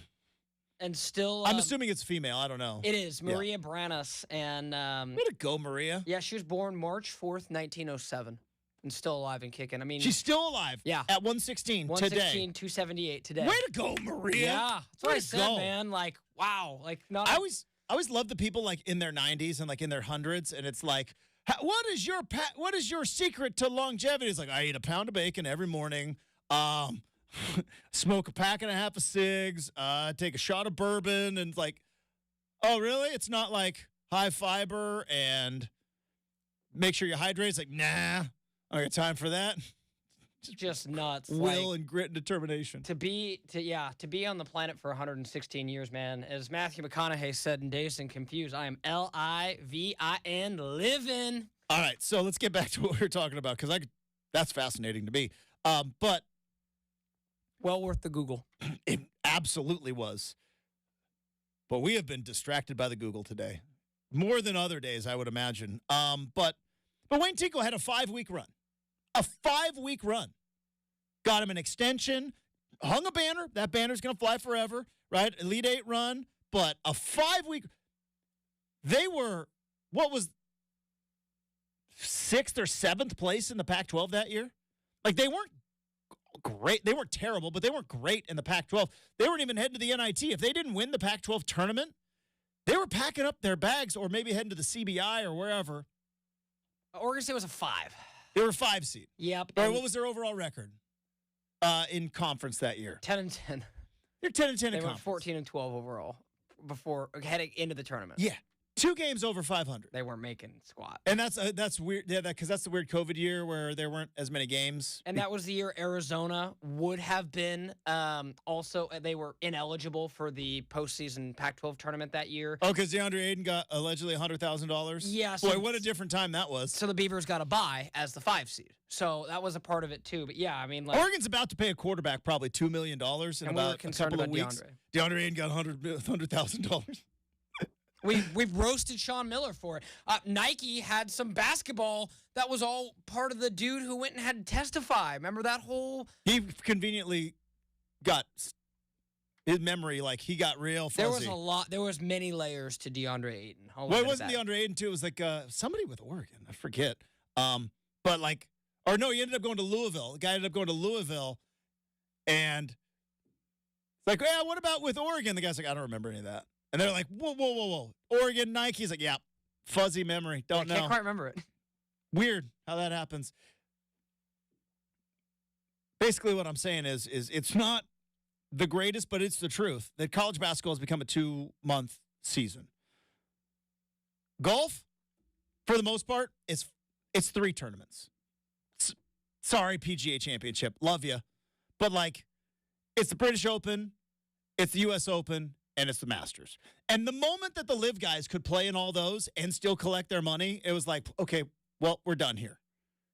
Because that would have been the only punt, like, these guys don't want to go grind it out on the PGA Tour. Now, I understand the storied history of the PGA Tour, and I don't want to poo-poo it, but, like, wait, guaranteed money?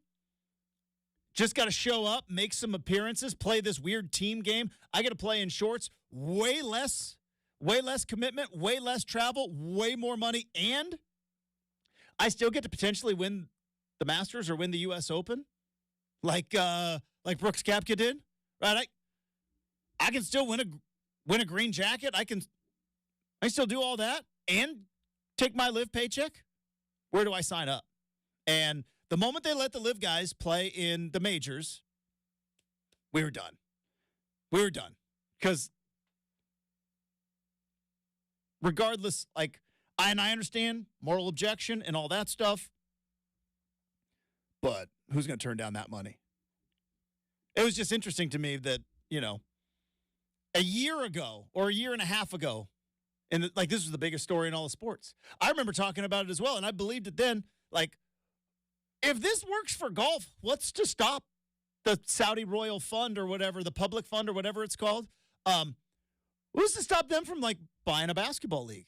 Basketball's pretty global, last I checked.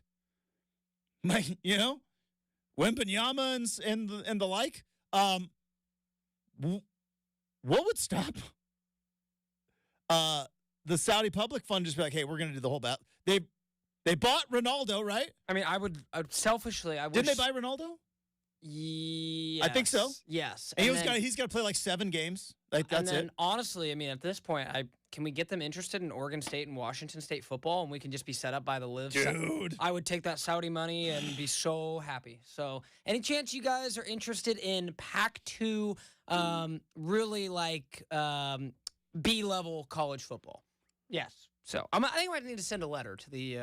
I'm telling you, in 5 years, we're going to be sitting here, still doing this show, looking back, going like, they're going to create an NFL Light with the top 40 college football programs. Right? Remember the Super League that they were trying to do in soccer? Where they're like, forget all this promotion and relegation. We have all the value. Let's just make our own league, and nobody gets relegated because we keep all the money, and all the smaller clubs are like, whoa. You can't just do that. And now the fans revolted. College football's doing that right now. This is just step 1.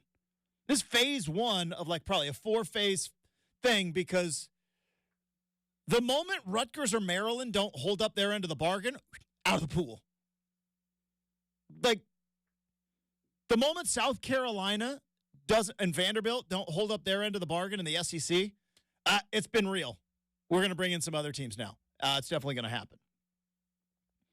All right. You know what is going to happen? Blazers. They're playing tonight. They're tipping off against the Dallas Mavericks. Luka's coming off of a triple-double in the first half. But the Blazers have been playing better defense this year. That's pretty good. Never happened in NBA history from what I understand. But Luka's coming to town tonight. He's going to be taking on the Blazers, 7 o'clock tip time, 4:30 pregame coverage. And just on the other side, Mike Richman, friend of the program, joins the show next, 620 Rip City Radio.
All right, Blazers back in action tonight. They'll be taking on the Dallas Mavericks.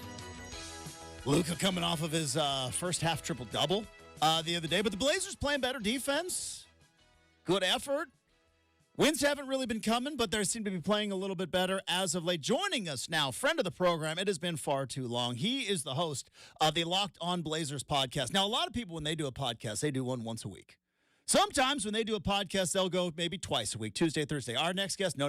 It is every single day. This man sits in the chair with the microphone, talks to the people, and we are very happy to have him back on the big show. It has been far too long. Mike Richman back on the show. Good morning, Mike. How we doing? Good morning. I should take more time off. That's the best intro I've ever had.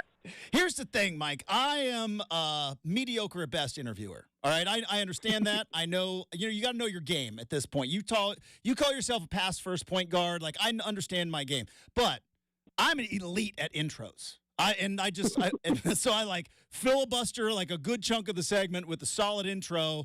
People come in real happy, and then they forget just how bad my questions are. All right, well, I promise to forget. All right, so let's dive right into it. I've been talking about, really for the last kind of 2.5 years, we don't know if Chauncey Billups is a good basketball coach. That's not a criticism. It is simply a reality that didn't have a track record before. Last 2 years, the Blazers have been tanking for ping pong balls, obviously trading away assets with CJ and company before, and then obviously trading away Dame.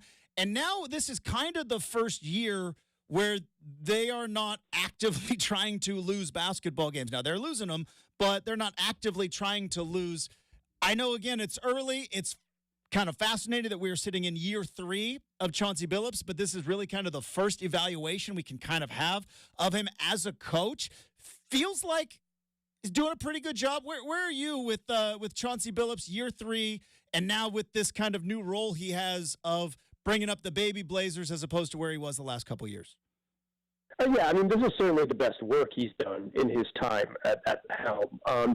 It is an interesting thing when you remove the need to win from evaluation. It really gets easier to say he's pretty good at this. He's good at this. Like I think he's starting to figure it out. Because if this team was trying to win and they had blown some fourth quarter games the way that they had, then people would be maybe up in arms. But I think unequivocally, he's done a good job. He's got players that kind of style he wants to play, and he's implementing it, and they're playing better defense, and they play hard, and I think that's a good mark of a coach. Is a good coaching is like you know they're not going to get cheated every night with effort. They play hard. He's got them sort of buying into what he wants to do, and you know they're not going to win a lot of games this year because of their talent, but they are more enjoyable to watch because you kind of know that they're going to give what they've got each and every night. Yeah, and that's interesting, the defensive part of it, because that was a piece that was missing, and that was kind of part of why the Blazers moved on from Terry Stotts, was that they're going to score a lot of points, but they weren't going to get an awful lot of stops. And then so they brought in Chauncey Billups, and we just assumed that because he played defense as a player, well, he's going to be a defensive coach. And it turns out maybe it's a roster that's not set up for a lot of great defense. It seems as though kind of that transition over the last couple of years, obviously going young, rebuilding, but from a defensive standpoint, Matisse Thybulle will bend his knees and play a little defense. Obviously, Scoot's got a ton of energy. Shaden seems to be kind of buying in. It seems like this, even down to like, DeAndre Ayton, who had his problems in Phoenix, it feels like this team has kind of bought in, like you said, early, but with the defensive effort. Absolutely. I mean, Tamani Kamara has really helped set the tone. A rookie that they trade for who's taken in the second round, and he's become an integral part of kind of their identity. Like, Matisse Thybulle's been great. I think DeAndre Ayton, to his credit, they have no idea how to use him on offense, but he's really bringing it on defense. He brings solid effort there, and that's important, right? Like, as they try to figure out how to get him involved more on offense, he's active every night as a defender. They're somewhere in that 10-12 range and defense in terms of points per 100 possessions, defensive rating. That's really good compared to where they've been as a bottom 5 defense for 4 straight seasons. It has, personnel is always the number one thing you need in the league. The NBA is mostly a meritocracy, except for when you get to call a timeout when you don't have the ball. But that's a special rule for special players.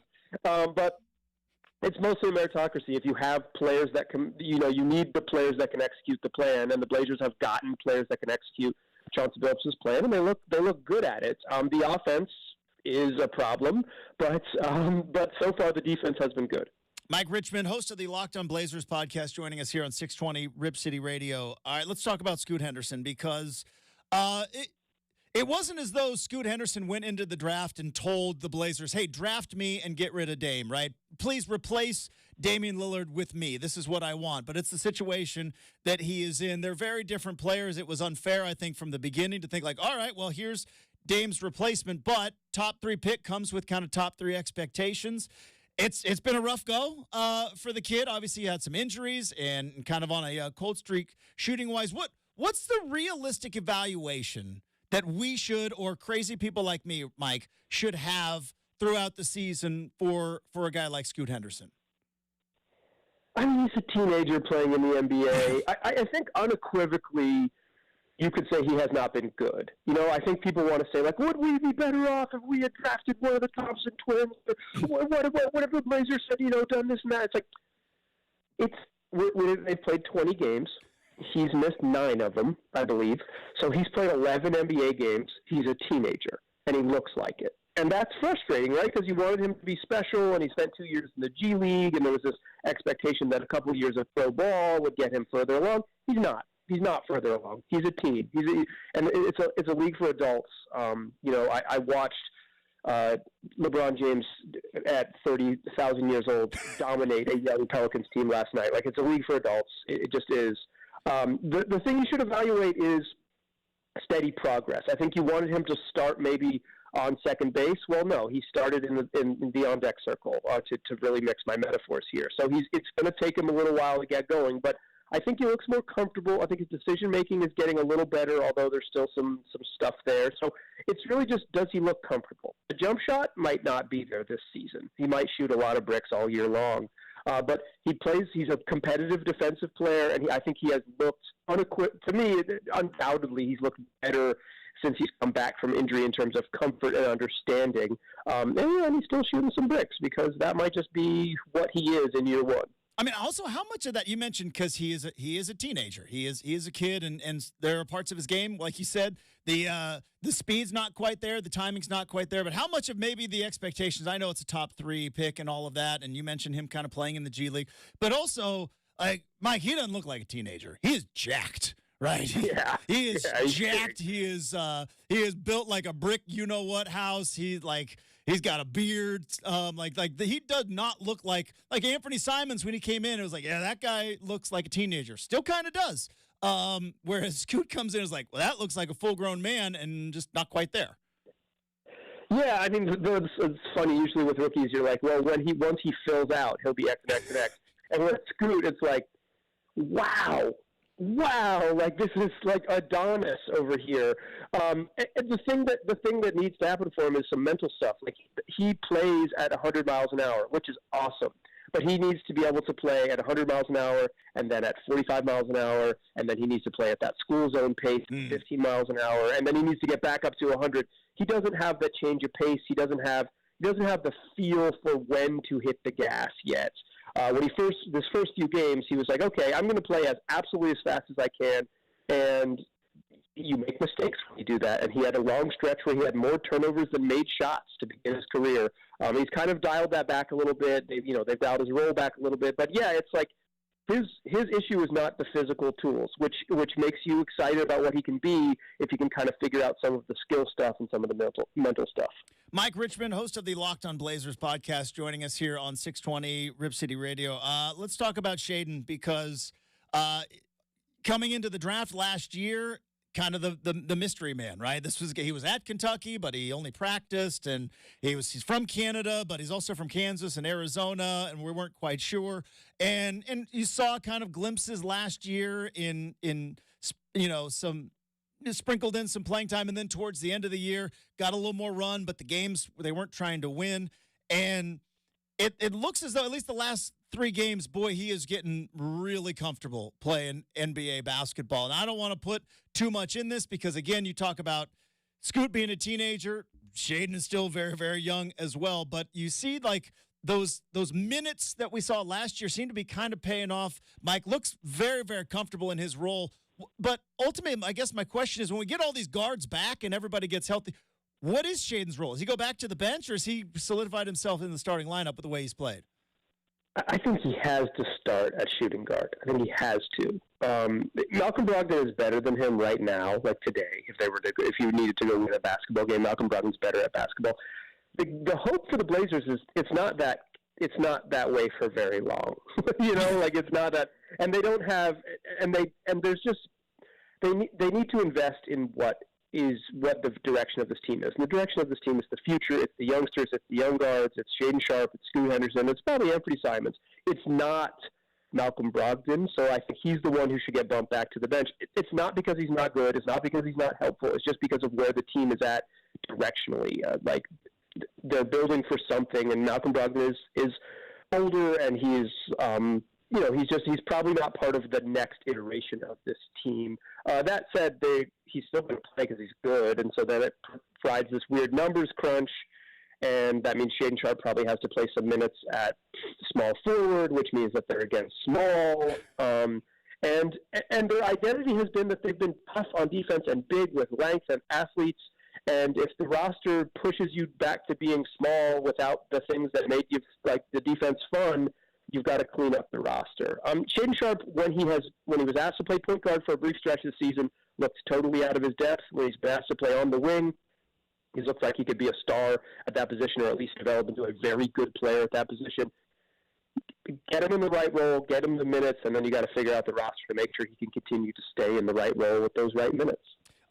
What do you think, and again, this is an unfair question, and writing it down in pencil, not in pen, because I'm asking you to get into the brain of Joe Cronin and the front office there with the Blazers, which is never an easy thing to predict. But what do you think is what's the plan with Brogdon? Because like you said, when he is healthy and when he is playing, this team's not too bad. When he is not playing, there's obviously a big lack there, but there's also a young team that wants to develop. Is this a guy that they're going to look to maybe sell off come trade deadline? Is this a guy they have long-term plans? What do you think the ultimate plan is with Brogdon? It seems like he is the obvious person to get traded when it comes to the trade deadline or as we get deeper into the season. Usually trades don't really happen until January and February, although people like to get excited about them the moment the season starts. But he's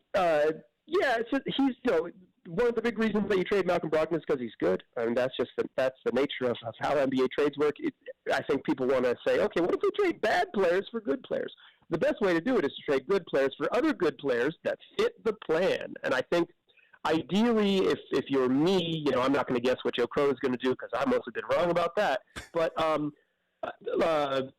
you would trade Malcolm Brogdon for another player kind of in his age range because you want to keep veterans, but just a little bit bigger. So you have maybe another power forward or another center type that could play some minutes because the Blazers are having, they've had a little bit thin up front.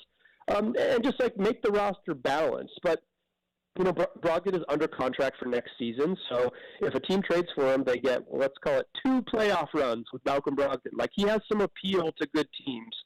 And I think he's just because of the availability and quality of Anthony Simons, the need to play Scoot, Shaedon Sharpe is pretty clearly a shooting guard, and you want to play length at small forward next to him. I think Malcolm Brogdon is the odd man out, and hopefully, he continues to play well and has some trade value, and then hopefully he ends up on a good team, right? Because he's been a valuable part in terms of leadership and mentorship for the Blazers. So finding a place where he can go, where he wants to go, and he can go compete and play high-level games because, that's what veterans want to do. Mike Richman is the host of the Locked On Blazers podcast. He's joining us here on 620 Rip City Radio. Let's talk some NBA real quick because the in-season tournament is going on. Mike, I'm not the biggest LeBron James fan.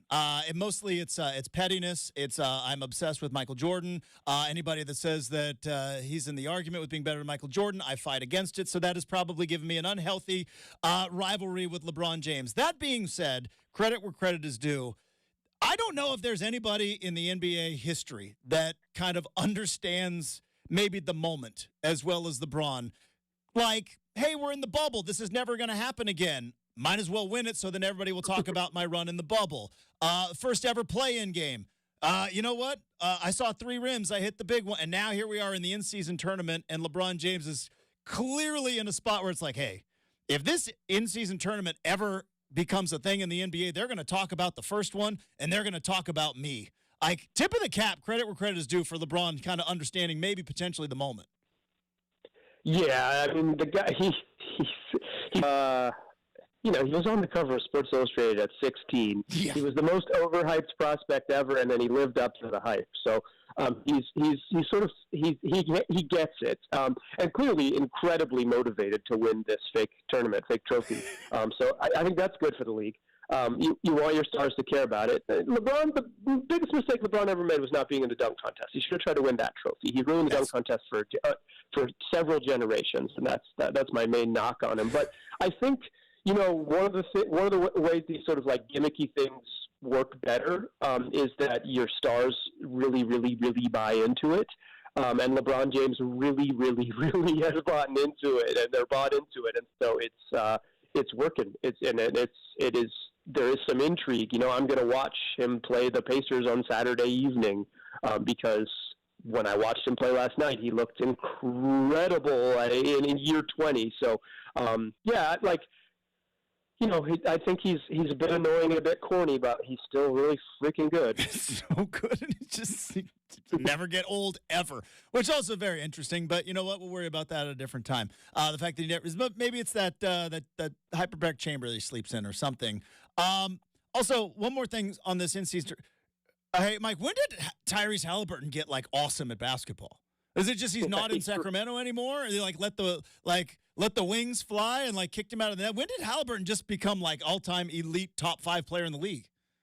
Yeah, he took a real last year was an all-star for the first time, and it's wow, this guy's really good. And then this year he's better, and he's arguably a top 10 player. He plays in the same conference as Damian Lillard, right? He's a better point guard in the East than Dame. I straight up right now. I think it would be hard to argue that Tyrese Halliburton isn't better than Dame. That's wild. That is wild. Dame was an All-NBA player last season, had one of the great offensive seasons in the history of the sport, and Halliburton's better than him. He's in a perfect situation for him. I believe he has something like 27 assists and 0 turnovers in his last 2 in-season tournament games. They play this supercharged, super fast offense, and he has the magical powers to never turn the ball over while playing incredibly fast. And he's turned his ugly-looking jump shot into a thing that goes in, and to bring it back to the Blazers, this is what you're looking for, right? You take a chance on a player who's pretty good, and then they turn into a franchise cornerstone, and that's how a rebuild gets a foundation. Is hey, I think this guy could help us, and then all of a sudden, within 2 seasons, they take a leap from pretty interesting rookie to all-star to, oh my goodness. And once you have the oh my goodness, you can start to build, and the Pacers have kind of they've accelerated what they want to be because they have a player as good as Tyrese Halliburton. Mike Richman, host of the Locked On Blazers podcast, joining us here on 620 Rip City Radio. One last thing before we let you go, Mike, because again, I pay attention. I look at the background of the podcast, and I know you've got a Pittsburgh Steelers helmet sitting up there in the background. I also know you are a big North Carolina Tar Heel fan. Boy, it's got to be conflicting because Mitch Trubisky was awful yesterday. He was terrible. I don't know what you're talking about. He's just objectively terrible. Mike, I don't know what you're talking about. Yeah, I didn't see the game. Never heard of Mitch Trubisky. Sorry. Yeah, you got the wrong guy. Oh my goodness! 4th and 2. We're just throwing up a jump ball. That's what we're doing now. Got it. Okay. Yeah, it's just maybe they should fire the offensive coordinator again. It worked last time. There you go. Now fire the interim guy and maybe I like it. Let's just keep firing offensive coordinators. Keep firing offensive coordinators each week so they get a little boost, so they feel a little bit better. Yeah. The Steelers they're tough, and Carolina football went out with the worst wet fart of all time, but to end the season. So, I can't wait for them to join some super conference and play in Corvallis every other year. Welcome home, Tar Heels. There we go. All right. You can follow him on the X, also formerly known as Twitter, at Mike G. Rich. Also, you need to be subscribed on YouTube to the Locked On Blazers podcast every single day. This guy sits in the chair, does a Blazer podcast, gets it done, and is a guy that does a show every single day. ultimate sign of respect. Mike, always a pleasure, bud. Hey, have a terrific weekend. If I don't talk to you, have a great holiday and a good new year. And we'll look forward to getting you back on the show soon.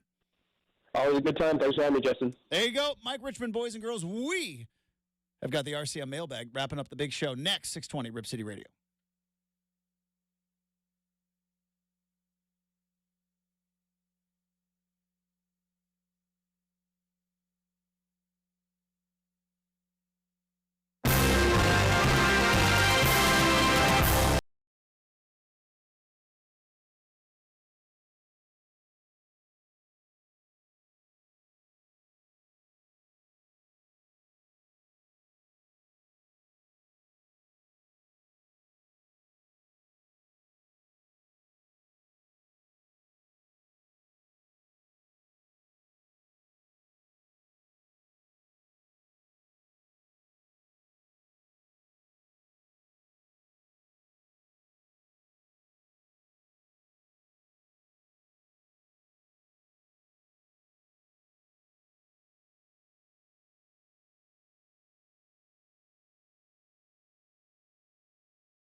Once again, a big thanks to Mike Richman, Locked On Blazers podcast. A lot of great stuff there. I mean, he's right about Scoot Henderson. And I knew it. Like, I knew it going into the season. And I've said it multiple times. Like, yeah, he was drafted and he's a guard and Dame left. But it's not like it was Aaron Rodgers for Brett Favre going like, all right, clearly we have found Dame's replacement. It's like, no, this is, yeah, he's playing like a teenager. I do think there is a little bit of like two factors that I think maybe, well, three. And then we're going to get to the mailbag. First factor is, look, you're drafted in the top 3, right? That's just kind of that sweet spot. And we rattled off all the guys that were drafted in the top 3 that came in and made immediate impact, right? Whether it was Ja or Zion or Luka or Embiid or Jason Tatum, right? Any of those guys. There's that. I think we got a little bit of a false sense of like what the G League experience was because he was on the G League Ignite. It's like, oh, he's been playing pro ball for 2 years. Like, it really like a year combined because they shut him down early last year. And I've said it before, he looks like a grown-up, right? Anthony Simons came in and you're like, that kid looks like he's 17, right? Baby. Still looks like still probably gets carded. Like, he looks like he's a teenager. Scoot came in and was like, that looks like a grown adult man. Does Shaedon Sharp look like a teenager? Because when I look at him, I don't see a teenager in him. And even though he's 20 now. I think maybe because he's tall. Yeah, he's a big dude. Because he's tall. Got But good size, good hair. You look at Scoot, he's got, and I don't want to keep talking about Scoot's physique, but I'm sorry, he is jacked. He's got the chiseled jaw, right? He's like, he doesn't look like a kid. Because he doesn't have like that, that baby fat on it. He's got that dad strength at the age of 19. Good. Oh, thank your lucky stars, dude. You are jacked. But I think all of that is like, all right, so he's going to be NBA ready. It's like, no, he's still a teenager. And this is a league for grown-ups. But, like, what does that say, though, Justin, about, like, going back to what Mike said about, like, how you can kind of, like, we're finding out Chauncey now that he's not, being told to lose or all these other things. Like, just take it for what it is. Let's even just remove Anthony Simons from this particular instance since he's, I believe, 24 or 25. Yeah. Justin, your franchise point guard is 19, and your franchise shooting guard, who is already starting to pop off and show you what he can do, is 20. Yeah, and so you've got a runway. And DeAndre Ayton's what, 24? Let's look. I think he's 24 or 25. What do I got? 25. 25. That's not bad. Yeah, it's like, and even Simons. So that's what I said. He's 25 too. So, if you look at it in a vacuum, even with those guys, it's like, it's interesting. They still have a hodgepodge. Like we mentioned, Brogdon. I still wonder what Jeremy Grant's long-term future is with the team, considering he's 29 and will be 33 by the time his contract is 34. Excuse me. Also, though, like we need to pump the brakes a little bit because they are 6-14. Oh yeah, you know what I mean. Like sure. I like to be a positive captain. Captain positive, puppy dogs and rainbows. And there's some good things we've seen in the last couple games, but like they're still 6-14. Like we're gonna do some growing up. All right, let's not waste any more time. Let's get to the mailbag.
this to close it out. Yeah. Maybe a year ago now, when Justin and I talked about the great story of the dude who cleaned out all the porta potties at Highmark Stadium where the Bills play. Oh my God. Yeah. And it's like, think about it. If you had no smell, Justin, If you don't smell, you'd be well, is that a bad job?